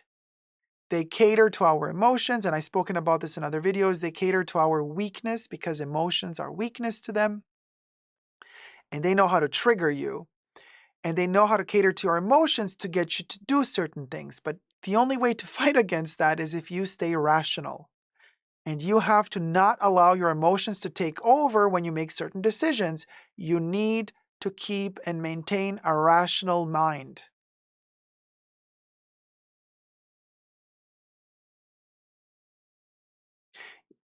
You have to fight these form of brand marketing, brainwashing schemes rationally, not emotionally. Because emotionally, you're not going to get anywhere. And have you noticed how also when they give these public speeches in government settings, public settings, whether it be a brand or a government, what do they do? What do they do? They always rationalize. Their speeches are highly rational. Highly rational. They are highly rational. They are not emotional. They start off rational. They start off rational. And once they have rationally explained their point to make you believe that what they're saying makes sense, then they switch to emotional. And when they switch to emotional, they cater to your emotions and they try to exploit your emotional weakness to get you to vote for them, to get you to buy their product. Okay. Who was the master at emotional exploitation? First rational, then switches to emotional. Who was the master of that exploitation and manipulation? The most poisonous of them all. Who was really good at that? I can't even say their name on YouTube. First name starts with an A, surname with an H. Don't even spell it out. Don't even spell it out in the chats because we're not allowed to. Yes, Paul, yes, exactly. That's the one. Don't say it in the chats. Here's the thing. What he used to do, he would start rationally telling you, all lies, by the way, all lies, rationally telling you how the system is, how he's going to make your life a better life. And then, once he appeared to be in control and fully rational, he would switch to the screaming, emotional, eyes bulging, veins, the anger, the emotion, and he would emotionalize his audience. And those emotions is how he manipulated everybody into doing whatever he wanted, because he would trigger you. He would get under your skin and emotionally trigger you and manipulate you to do what he wants. Be clever, people. Stay rational. Stay rational. Stay rational. Don't let and I'm saying that brands and governments and everything, they're completely manipulating us through emotions. How do we see this? You see it through the keyboard warriors. You see people fighting for hours on end, chatting to each other on Twitter, on TikTok, attacking each other. Like I always use the example, Cardi B fans against Nicki Minaj fans, like it's a war. Like we are in World War IV. Okay. It's like, oh my, they're going to spend hours fighting whether or not Gaga or Madonna is better. I'm like, you're falling for it. They're doing you are doing what the governments want you to do. Your frustration, your unhappiness with your life, the fact that you don't have enough money to pay for food, the fact that you don't have enough money to buy a home, the fact that you don't have enough money to go to school, the fact that you don't have enough money to put bread on the table for your child, that anger and that frustration that there is not enough money for you to live, they are so good at manipulating you into channeling that anger, not towards the governments, but they make you channel that anger somewhere where it doesn't concern them. So you will funnel your anger towards a Nicki Minaj fan. You will funnel your anger towards a man with long hair and makeup. You will funnel your anger everywhere but in the right direction. And by anger, I mean your energy, your vital energy, the energy that you have to actually utilize to change things for the better in your life and in the lives of the people around you. They will manipulate you into not using your energy to change your life for the better, but instead they will manipulate you into using your energy, wasting it, keyboard warrioring away, fighting against some fan of Cardi B because you're a fan of Nicki Minaj and they're a fan of Cardi B, and so how dare they exist? So let's channel all our energy toward that, while here at home there's no roof above our heads. While here at home we don't have money to pay for food. While here at home we don't have money for health insurance. But we do have just enough money to pay for internet. Isn't that funny? Just enough money to buy a smartphone on time so that we can use that smartphone to funnel and channel all our frustrations and problems towards a fan of Cardi B. Ask yourself, how on earth is it possible that you can afford, even though it's on credit and on time, you can afford to have a phone and internet, but they don't let you afford anything else? Why is that? Think about it. Why is it that they allow you to afford only the things that will take your mind off of what truly matters, but they will not allow you to afford what you actually really need to live a happy life?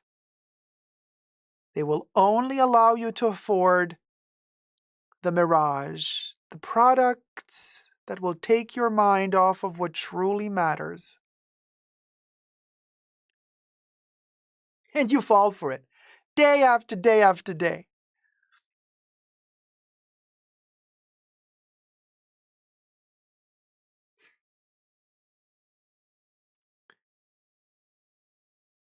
I'm telling you. Oh yeah, Andrea. Panem et circenses. That's what Andrew's saying. I think about our modern bread and circuses all the time. That's exactly what the Roman Empire did. Panem et circenses, which means bread and circus. What does it mean? The Colosseum was built. Do you know why the Colosseum was built and why the gladiator battles were fought? Because the government needed to manipulate them. You see, the same strategies are used today. Nothing has changed, just technology advanced a bit. They used the gladiator battles because, so first of all, the population of Rome was very frustrated. The population of Rome, well, Brenda, yes, the Hunger Games are fictional, but the Colosseum is real. The population was hungry, was frustrated, was angry because of the corrupt government, the corrupt system. The Roman Empire was quite corrupt. The few rich held the power in their hands, and the people were just unhappy. So the government thought, let's build something to distract the people from their agony. Let's build the Colosseum. Let's build different Colosseums. Let's do the gladiator games so that people can meet in these arenas and watch other people kill themselves and fight to the blood. Why? because that way the people could be fed their thirst for blood because they're so angry.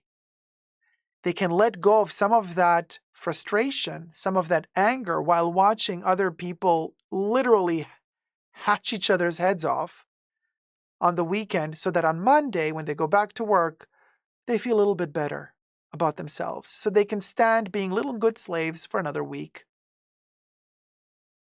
And that they're going to pay to go to the Coliseum to watch more gladiator games. You're paying to go watch a boxing match. You're paying to go to the cinema. You're paying to go to an amusement park. That's modern day gladiators.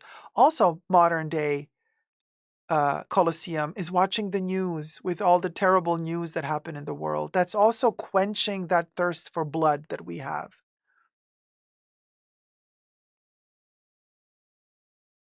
Nothing has changed. It's just that the names have changed. I mean, they're just getting much better at covering up their tracks today. They're getting much better at hiding what their true intentions are. They're getting much better at manipulating you, but they're also getting better at manipulating you because they're making education unavailable. Why do you think it's so expensive to study?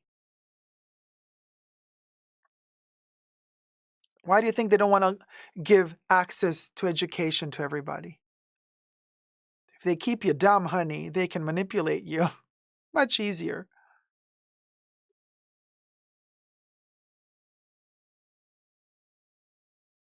And you sit down at your little keyboard and you spew hate towards total strangers on the internet and you think you did something with your life while you still can't make ends meet at the end of the month.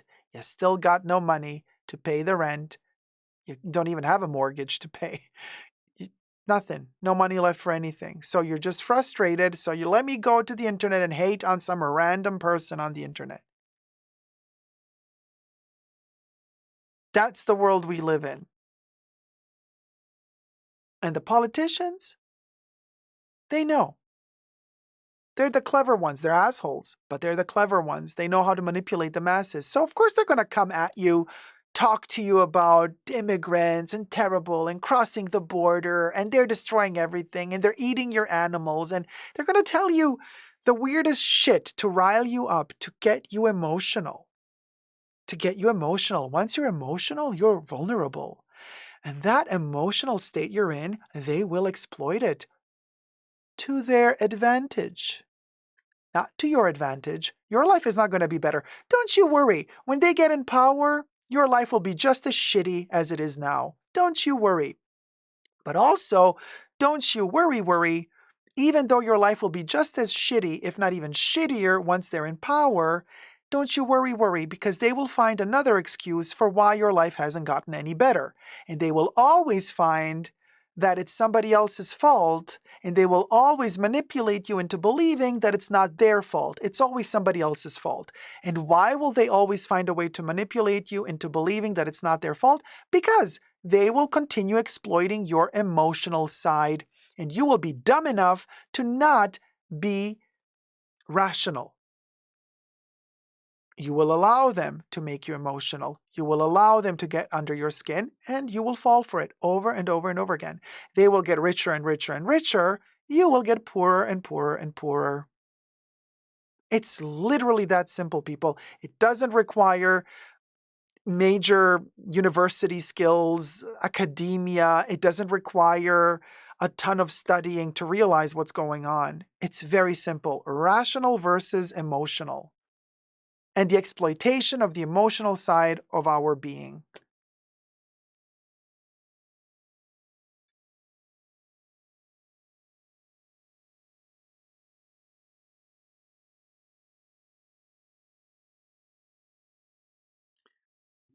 There you go. Well, of course, Gloria, hate does gear up during the end of the holiday season. Also, people are very frustrated. It's the end of the year. They notice that nothing is getting better in their lives, and they're just more sad, more lonely. You also have much higher rates of unaliving, self-unaliving at the end of the year. Christmas. Why do you think I don't like that holiday? It's one of the worst holidays of the year because so many people unalive themselves on Christmas because they just cannot handle the loneliness, the fact that their life isn't functioning the way that they want it to function. They can't afford anything. They're fighting with everybody. They're an emotional mess. Christmas is the worst holiday of the year because of this. It puts so much emotional pressure on people. It's just not fair. It is just not fair to put so much emotional pressure on people. It's a highly emotional holiday. It's not a rational holiday whatsoever. I don't care what you believe in or don't believe in. That's totally irrelevant. Fact is, we're thinking rationally now. Fact is, that holiday is a highly emotional holiday. It's not a rational holiday. Hence, a ton of people succumb to the extreme powers of that holiday, and it ends really bad for many people. Go check out the statistics. There's entire medical, psychological studies that have been written on the subject. How the percentage of people unaliving themselves rises in that season, in the holiday season. Kev says Dacob's New Year's stream always gave us hope. Why do you think I stream in that season? Because I don't want people to leave. So anyway, be rational, people. Dangerous times we're living in. Dangerous times. Carrie says, I really enjoyed the Christmas stream last year. Thank you. Thank you so much. So, are you ready for some superficial entertainment after this? Because we have Donatella. And she did a show. Paulia says, I'm really grateful to you, Dacob, for your holiday lives because I'm always lonely. Thank you, Paulia. Don't you worry. We're always here because holidays are always difficult for a lot of people. I know. That's why I'm here.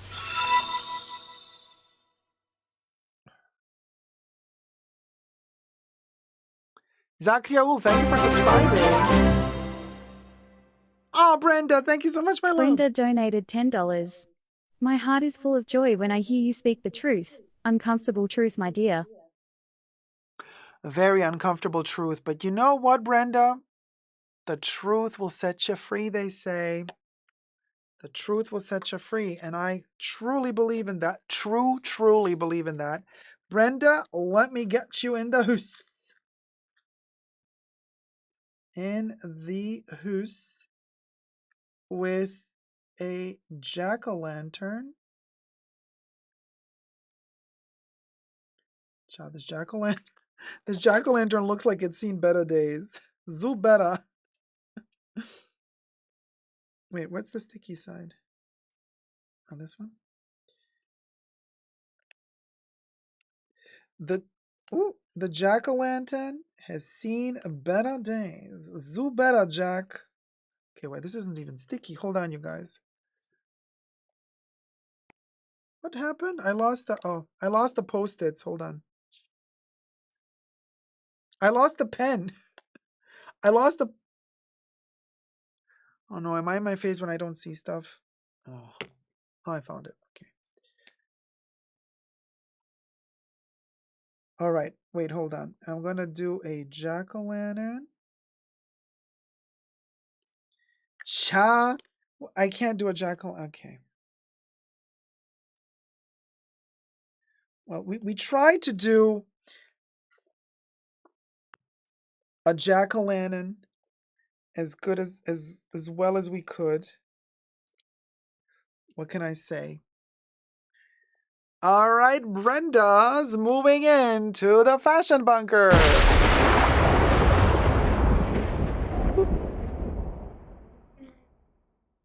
Boom. Fabulous party. We're all gonna dance the night away in the fashion bunker. If you wish to join the fashion bunker mansion, haunted mansion, you can tip your host here. or at the top of the chats, there's a direct link. So, you guys, let's do Versace. Versace Spring Summer 2025 fashion show. The video is taken from the. Thank you, 5 Foot Nothing. Thank you for saying how it really is. Thank you, thank you. Kuroyoru, no, at the moment, Art Lovers Unite is waiting for an American release. And that's going to be the next one. It's only visible in cinemas. There is no cinema playing at the moment. It is not digitally available yet. Natadita says, a couple of years ago, I've decided to not celebrate Christmas, but instead to celebrate a bottom of the winter when the day is the shortest and the beginning of new nature's circle of life. Oh, I love that, Natadita. I also celebrate the day we have the shortest day of the year. And then kind of the beginning of something new again. In the Northern Hemisphere, of course. So, exactly, Siobhan. We've covered so much, but haven't gotten to any attraction yet. Well, we did. We did do the limited edition bags, the journey of the special bag, the journey of the Crocs shoes. We've done a little side.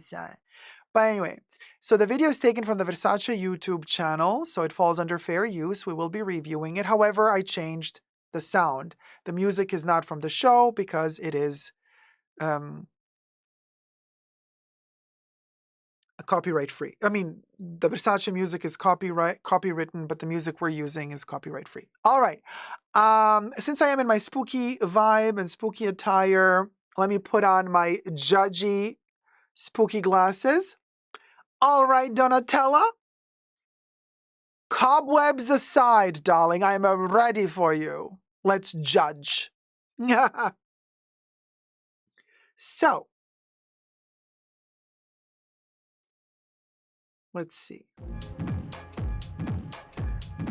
Versace 2020, Spring Summer 2025. Oh, okay, so this is the cocaine trail everybody was talking about. Donatella's trail of white dust. Makes me... my nose is going bananas. Let me sniff that runway, honey. Let me sniff that runway. Oh, we're back to the 90s. 1997. This is giving me late 90s vibes, very Dolce & Gabbana, DNG 1997, spring, summer, and fall, winter, IYK. And by saying DNG, I do mean DNG and not Dolce & Gabbana because this is giving me the inferior line vibes. It's giving me Versus, not Versace. And the zigzaggy pattern is also giving me a little bit Missoni.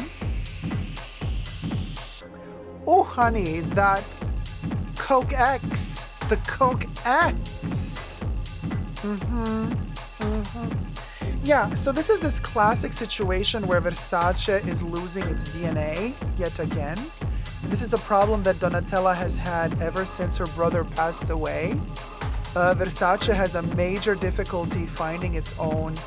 The brand Versace has, in my opinion, and of course everything I say in this video is for entertainment purposes only, not rooted in truths or facts. Everything's alleged and just my opinion. It is my opinion that Versace has had huge issues finding its own foot under the directorship of Donatella because she would switch up stuff way too much from season to season. Continuity was really difficult to find. In fact, these patterns, these prints, yeah, I don't see much Versace. You know, actually, the thing that's, well, the Chanel bags, please, don't even get me started. The thing that looks the most Versace to me are those red stockings. That's like those red, orange stockings that were very much Gianni's. You remember that season when Gianni gave Kate Moss a perm? I think it was 1997 or 1996. It was one of his last collections before he passed away. I loved that collection with the lace negligees and undergarments worn as outer garments. And he gave the ladies these kind of red stockings. Kate Moss that season had a perm. Yeah, so those stockings are the most Versace I'm seeing currently. The red stockings. That is Versace. The other stuff here is not Versace at all. The pajama jacket, girl, please. Let's go to Walmart. Oh, look, they're trying to do a little loosey-goosey Birkin vibe. Cha, the poverty. Yeah, somebody said looks like Prada. Sure. But, you know, Prada is also boring, in my opinion. So anyway, yeah, so these baglets, so it's a little bit like the Row, also a little bit Gucci. It's like Sabato de Sarno. Like they're trying to, this is so sad because Sarno's Gucci is a flop. So why is Versace trying to copy Gucci? It's like, girl, okay, this is the only, okay, the cowboy, yeah, leather, but yeah, sure. Cha, she's still modeling? Girl. Ugh. Whatever. And this is what we get as a top model. Man, we are so effed. Oh, fashion truly is dead. Truly is dead.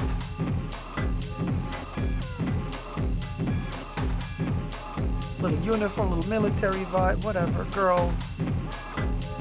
Oh god, I'm so bored. So bored.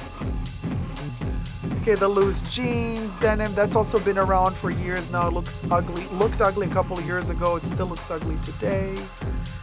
Okay, a little bit of kind of metallic vibe here. The model is gorgeous though. She is beyond beautiful. That kind of green lime color looks amazing on her, but it doesn't do much Versace vibes.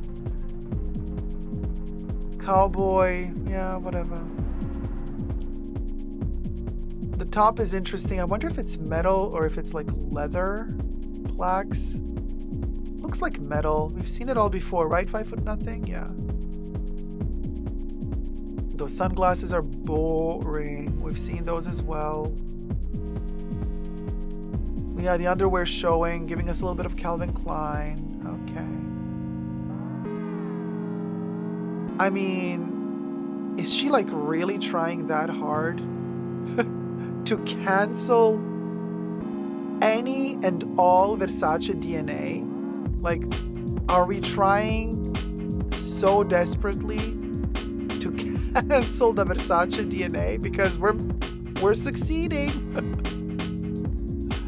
We are so succeeding.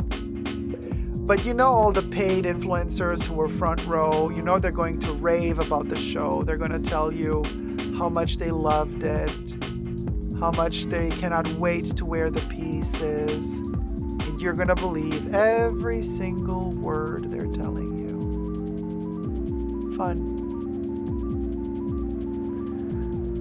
Ugh. This little lime, it's not even lime, like a beigey lime coat. Yeah, very H&M, right?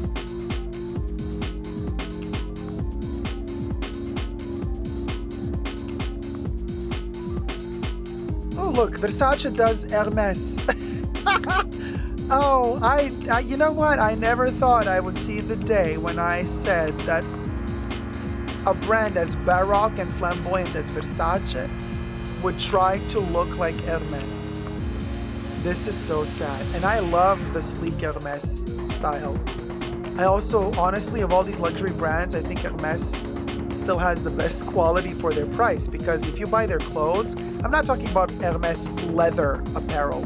I'm talking about Hermes cotton, Hermes wool. Their apparel prices are not that bad compared to all of these other brands. The quality is much better. Oh, Kev says bags look like Jack the Moose. Yeah, Ladovina, that 70s show meets the 90s vibes. Are we wearing pajamas, says Nina NB. Brenda says it does not look like Versace. Missoni Love Child Patterns, says Kimberly. No, Robbie Lorraine, sorry, says that. Are we really doing pajama? I'm surprised that the JT tote was not incorporated. She may as well. Oh, man. Rusty says, if you don't tell me it's Versace, I won't be able to identify the designs as Versace. This is not Versace. Where are the lions? The lions? Oh, you mean the Medusa heads, Sabrina. Shaban says there are so many Hermes scarves right now on Dibs I need for a project. Oh, well, good for you.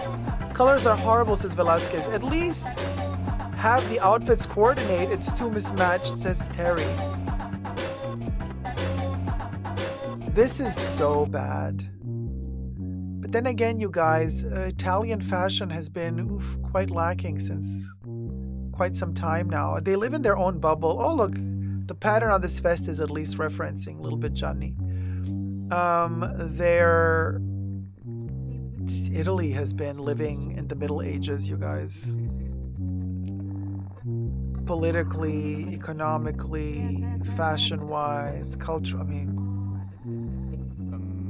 this ain't it, girl.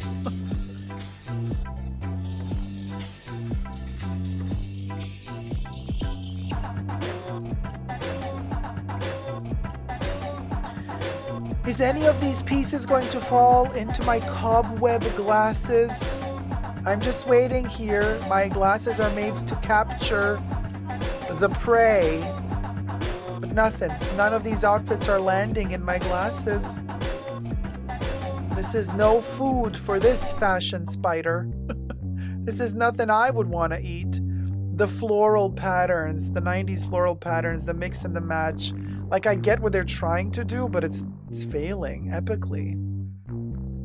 It's giving, leftover materials from the past seasons. Let's kind of combine it and call it sustainability. That little plexiglass clutch, though. It's giving TJ Maxx. Yeah, no. The Coke has run out. The Coke has officially run out. No, poor Donatella. You know what? I think Donatella is going to be the only one who looks amazing at the end of all of this travesty. Oh, where did the line go? The Coke line has ended. Oh no, it reappeared for Donatella. I think they're adding some more. Yeah, they added the Coke line for Donatella. Okay, one last look at Zara for H&M.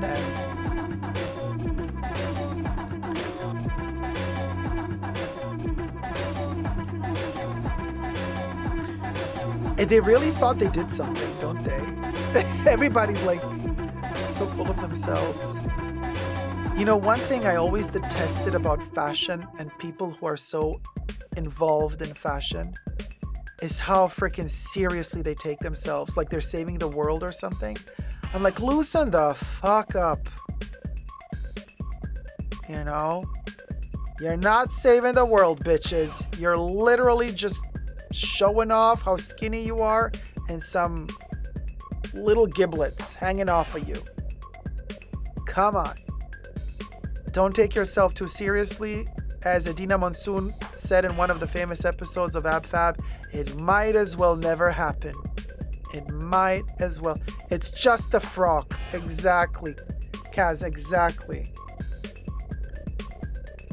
And everybody in the audience, and then, you know, in the crowd, oh my God, I worked for fashion. It's so debilitating. And they all look at each other like, who's more important than who? That bitch sat in front row, and I was only seated in the second or third row. All of that little bickering and bullshit that's happening right there, as all of these people are sitting in the darkness, judging each other, and trying to show off that they're more important than one another. It's just so sad. This whole industry is... I told you she was going to look the best. Look at her. That's awesome. Donatella looks incredible. Why didn't we see that color palette on the runway? Why didn't she do more of the red dresses and the patent leather boots? She stole the show. Why didn't we see more of Donatella? Why didn't we see more of Donatella? That's the outfit I wanted to see in the show. I wanted to see that 60s mod vibe. The 60s mod vibe, the whole, you know. Yeah, Kaz, she looked better than she has for years. Well, honey, she looked great because there was a huge line of, anyway, on the runway for her. But the other models were skin and bones, darling. Skin and bones. Look at this.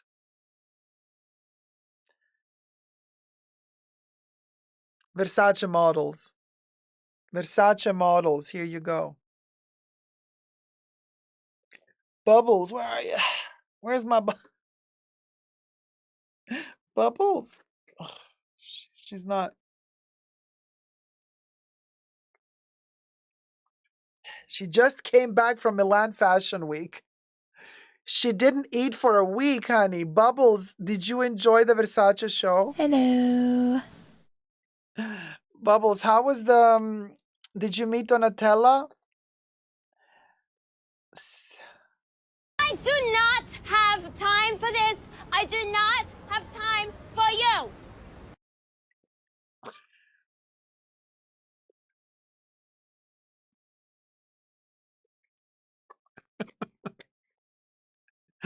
There you go. Bublatella, not Adida. Yeah, there she is.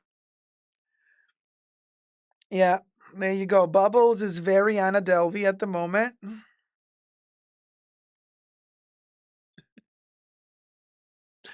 So anyway, speaking of travesty, let's film a topic.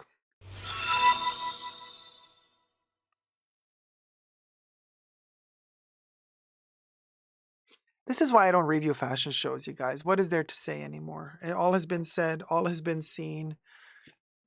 I'm not going to sit here, lie to you, be enthusiastic about this shit in the hopes that some fashion brand will invite me to their runway one day. Let the other idiots do that. So where is...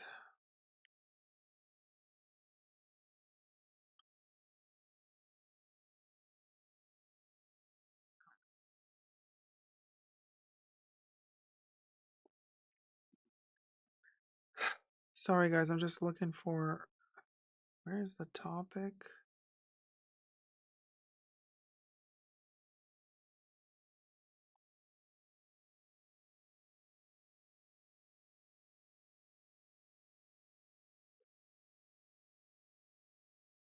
Did I take a screenshot or not? I can't even remember.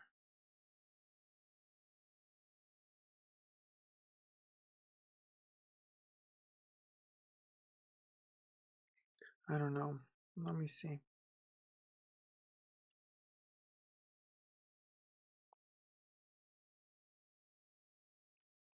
I did take notes, and they're all gone. iOS 18, I'm telling you, what a mess. Okay.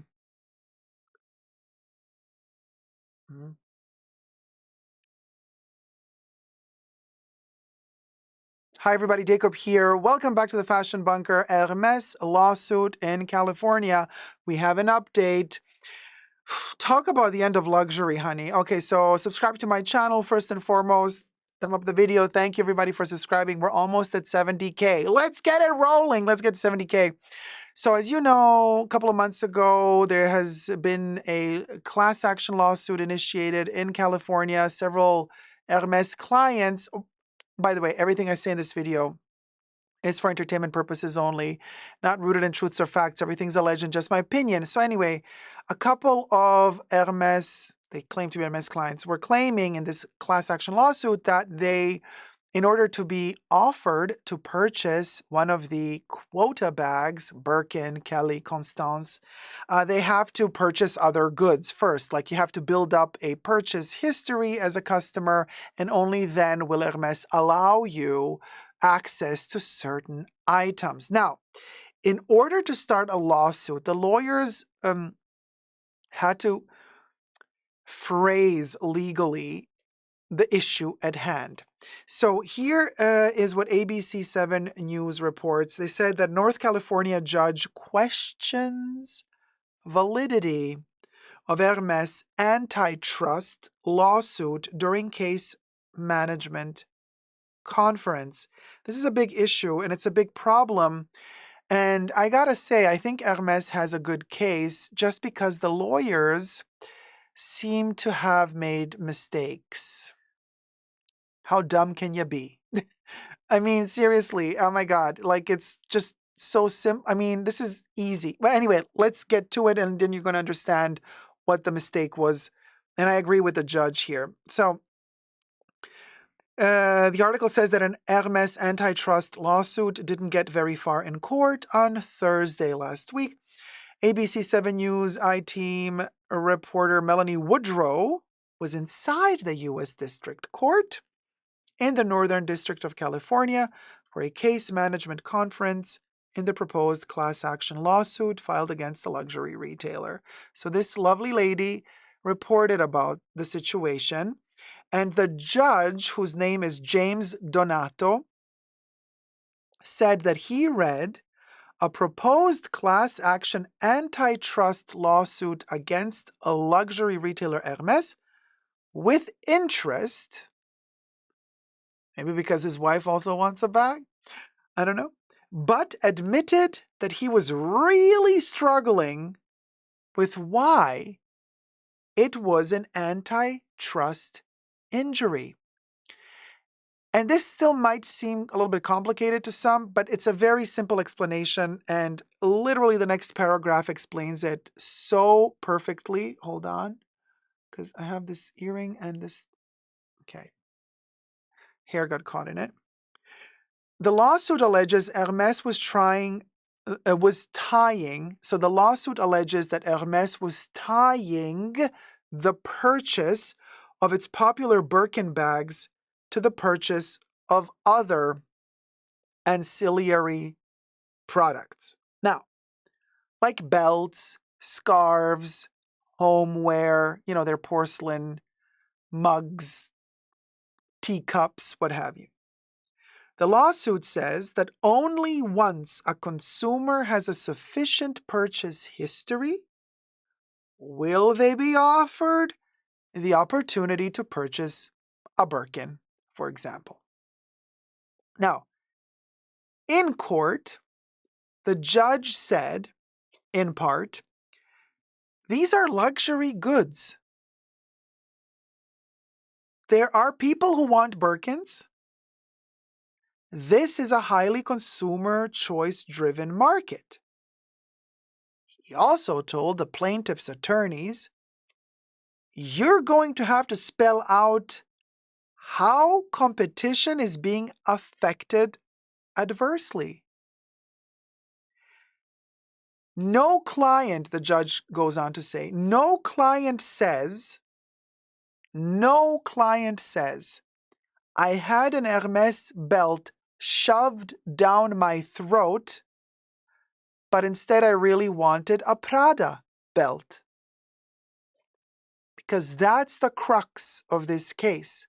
The judge is saying, in order for this to be antitrust, you, the lawyers, have to prove that the customers of Hermes are not being given a chance to buy any other brand but Hermes by Hermes. In other words, Hermes is blocking the customers from purchasing any other brands. But that's not the case here. In fact, his example is very, very clear. The judge says, and I repeat, and I quote, no client says, I had an Hermes belt shoved down my throat, but I really wanted a Prada belt instead. Because that's in fact not the case here. That's not the case. So the lawyers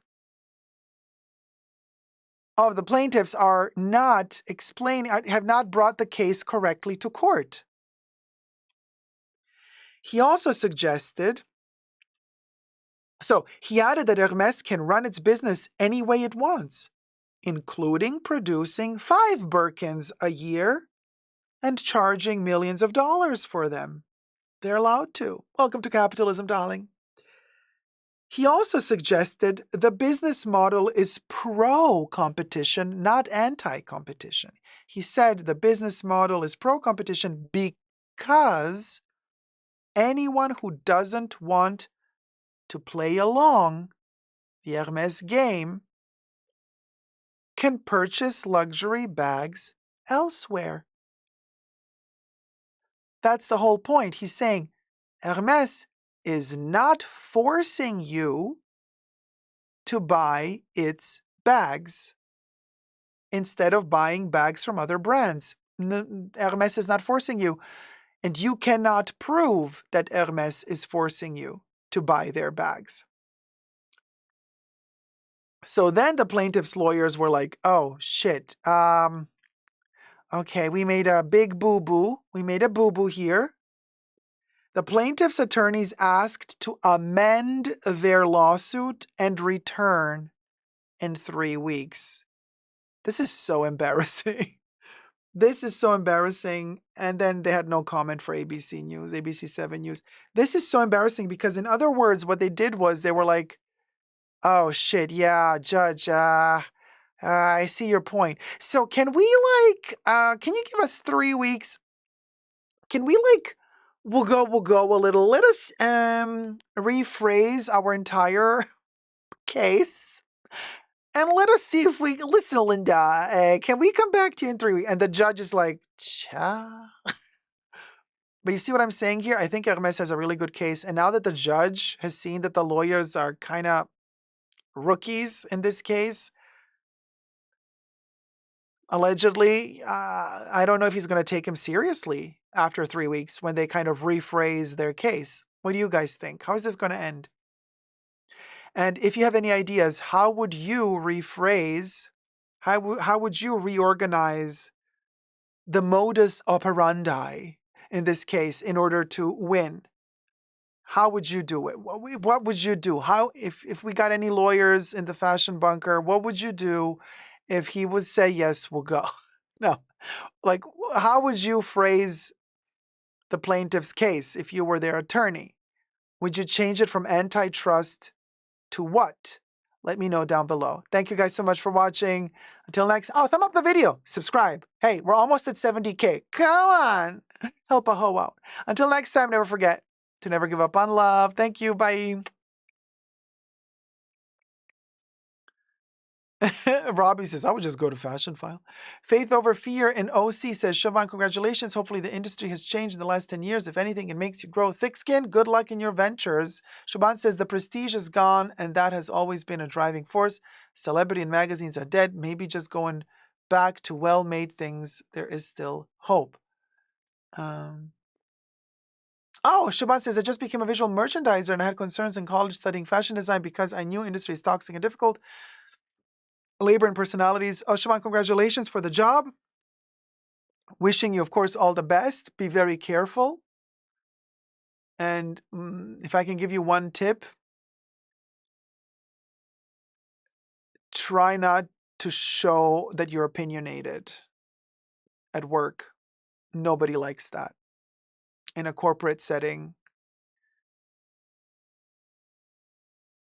don't be too opinionated. Don't do it, because they're going to see it as a complication. So smile, yeah, sure, all good, yay. No gossiping in the back room with coworkers, no sharing your true thoughts about other coworkers, about your boss, none of that. None of that. You have no opinions about anybody. You have no opinions about anybody else. You have no opinions about the collections. None of that. You are just, yeah, all good, all good, all good, yay, all good. T. Hunter says, wow, did they go to the Disney World School of Law? So silly. What a waste of money. Right, T. Hunter? I agree with you. Exactly, 5 foot nothing. Stay on the same page. Like, no opinions, all good, all good, all good. Yeah, no, fine, it's all good. Did you see what that person did yesterday? You're like, oh, no, I didn't see. Oh, I love your jacket today. You have a great shirt today. Oh my gosh, I have like all of these colors in mind for the next merchandise. So, I'm going to go back to it. I'm going to get to it. Change topic, no opinion, no opinion. Shabbat says, that's just one reason I got blacklisted, but whatever. I have multi-million-dollar intellectual property theft cases against the very people who did it and hate me. Been there. Speaking from experience, they don't want your opinions. corporations want little bees, little worker ants. You want to work long there. You want a healthy, well, healthy, nothing is healthy in the corporate world, in my opinion. But if you want to work long in a place, don't be opinionated.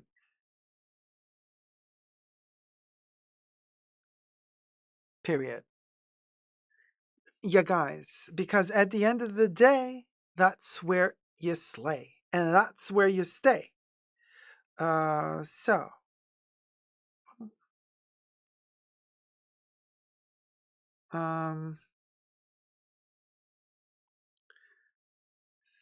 yep.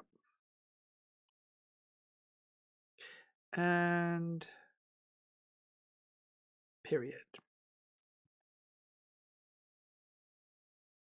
And as it began, so it has ended. Thank you, mods, for keeping us safe. Hit it, Bubbles. A special thanks to the mods in the fashion bunker. That's my horror, Audrey, Age, Gloria, Kev, Nicole, and Terry. Bubbles loves you.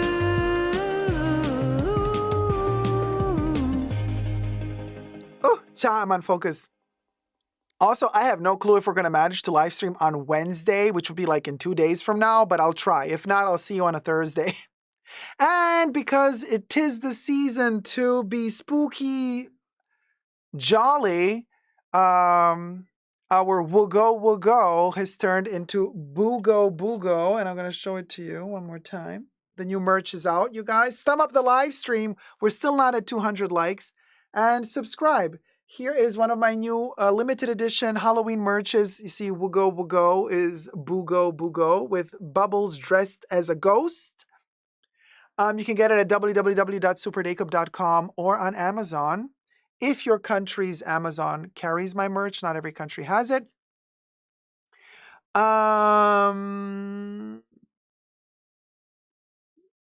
did I want to say? Oh, also, luxury sucks, baby. Don't we know it? Now we can show it. We know it and we can show it, baby. We know it and we can show it with the Luxury Sucks t-shirt. Awesome print.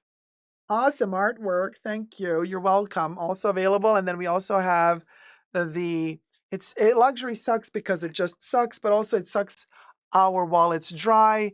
And then we just end up being a bag of bones. My. Is that a bone in your hand or are you just happy to see me? Boogo, hit it, Bubbles. Boogo, boogo, boogo, boogo, boogo. Boogo, boogo, boogo, boogo, boogo. Boogo, boogo, boogo, boogo, boogo, boogo. Boogo, boogo, boogo, boogo, boogo, boogo, boogo. And then the other merch is the Baconator, Fry Me to the Moon. Oh, well, okay, here we go. Price increase, beware. The sirens are warning us, fashion victims, that yet another price is lurking, that another price increase is lurking. That's what mermaids and sirens are there for, after all. They sing a song of a price increase. And then we got the Baconator and Pharrell joining forces for Fry Me to the Moon. Bacon bats and a butter moon. And then Boogo, of course, we've already seen it, available in a plethora of different designs. Hoodies, t-shirts, cropped, long sleeve, short sleeve, nylon jackets, mugs, teacups, pillowcases, pillows. You name it, we got it at www.superdacob.com. Get your merch now. It disappears after the 31st of October. It is a Halloween limited edition release. Joyful Remorse just gifted 5 Super Dacob memberships. Holly Grace was gifted a membership by Joyful Remorse. I guess we can't pop a cherry. There you go. Lana Brashears was gifted a membership by Joyful Remorse. William was gifted a membership by Joyful Remorse. Deborah was gifted a membership by Joyful Remorse. Zeitgeist was gifted a membership by Joyful Remorse.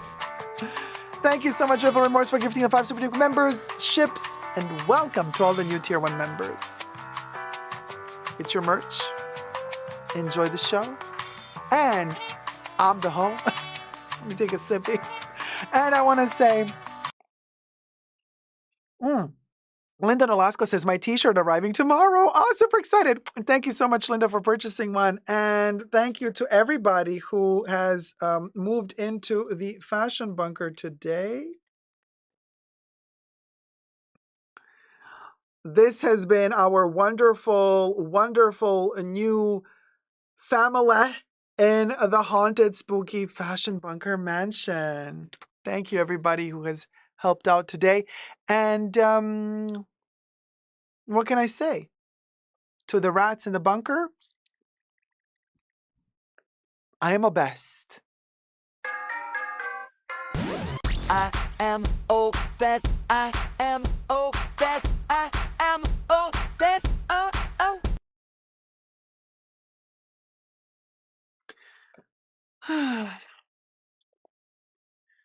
Bubbles, bubbles, toil and troubles.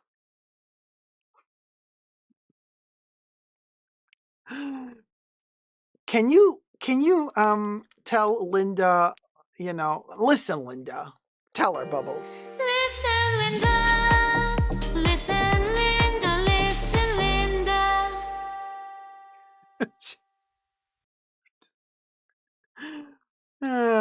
That's Bubbles for you. She do what she do. She always get her hair that. Oh, Nancy, moving in the fashion bunker mansion. Nans donated $20. I just got here. Thank you so much, Nancy. Let me add ya. Let me add ya to the fashion bunker. Let me add ya to the fashion bunker. Nancy. And Nancy is gonna get a little Halloween spider. Little Halloween spitter for Nancy. Preparing the special lofty apartment for Nancy. There she is. Ooh, spooky house filling up, you guys. Whoa,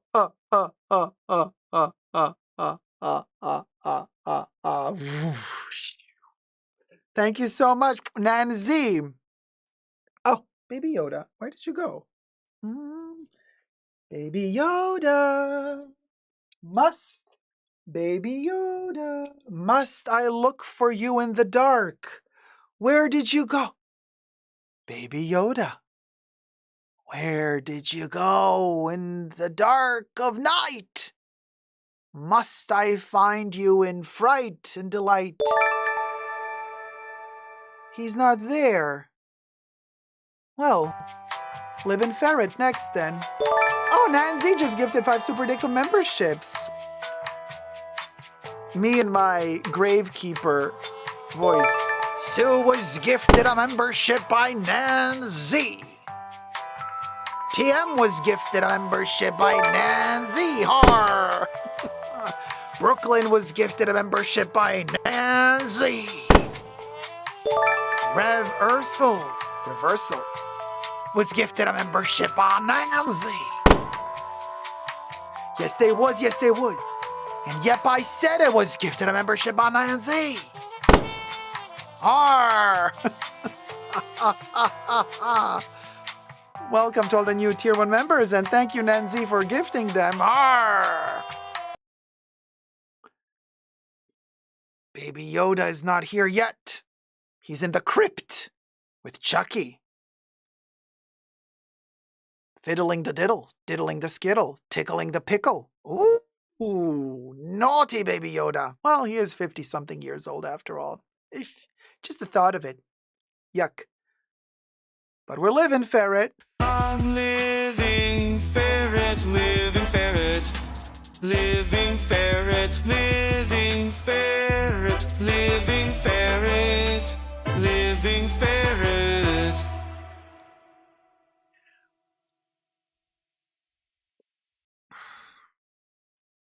Baby Yoda, you better come back because like we gotta do your song, but first we gotta do the die. Okay, Baby Yoda, you still got 2 minutes. It's like the Muppet Show with you. You're never on time. Die and ferret next. Nine ferret, nine ferret, nine ferret, nine ferret, nine ferret.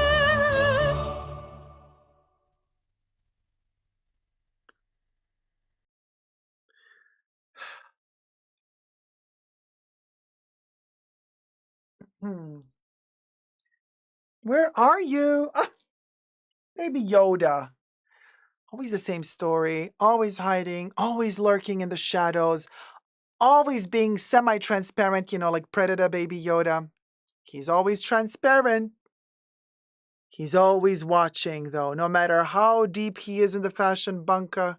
And Baby Yoda, you got your old fur balls all over you. You were in the basement with Chucky again, wasn't you? Oh, don't tell me you wasn't. You was. You're full of little fur balls. Cha. All right. Well, what you want to do? Sing it, baby. Ciao, ciao, ciao, ciao. Ciao, ciao, ciao, ciao. Ciao, ciao, ciao. Ciao.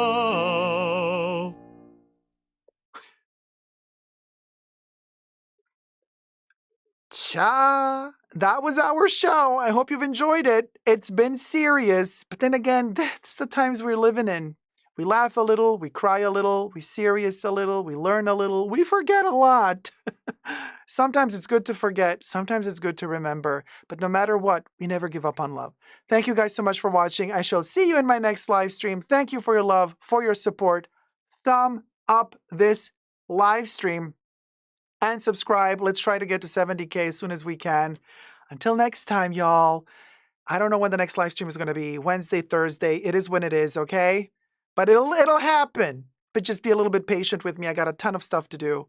And I'm trying to get everything sorted as quickly as possible. You know, posting a video a day on Totally Dacob. Right now, when this live stream ends, I have to post. I'm going to be posting right away a video on Totally Dacob, a new Halloween vlog. And methinks today's Halloween vlog might just be at Lowe's. So go subscribe to Totally Dacob as well and go check out that video. Right after this live stream ends, the party doesn't end, you see. Even though the live stream is over, you can still watch a brand new video by me. We're 96 subscribers away from 70,000 subscribers. We only need 96 more subscribers, and then we will reach 70,000 subscribers. 96 subbies. Wicca, we can do this in a minute. Sure. At least we try. Love you loads, guys. See you over on Totally Dacob and see you back here. And see you tomorrow on Essentially Dacob for the new perfume video. No, today. What is today? Monday. Oh no, it's today. Today. Oh my God. Okay. I'll see you on Totally. I'll see you on Essentially. And then in midweek somewhere, I'll see you again in the next live stream on the main channel. Love you loads. Have a wonderful beginning of your week. And until next time, never forget to never give up on love. Bye. Mwah.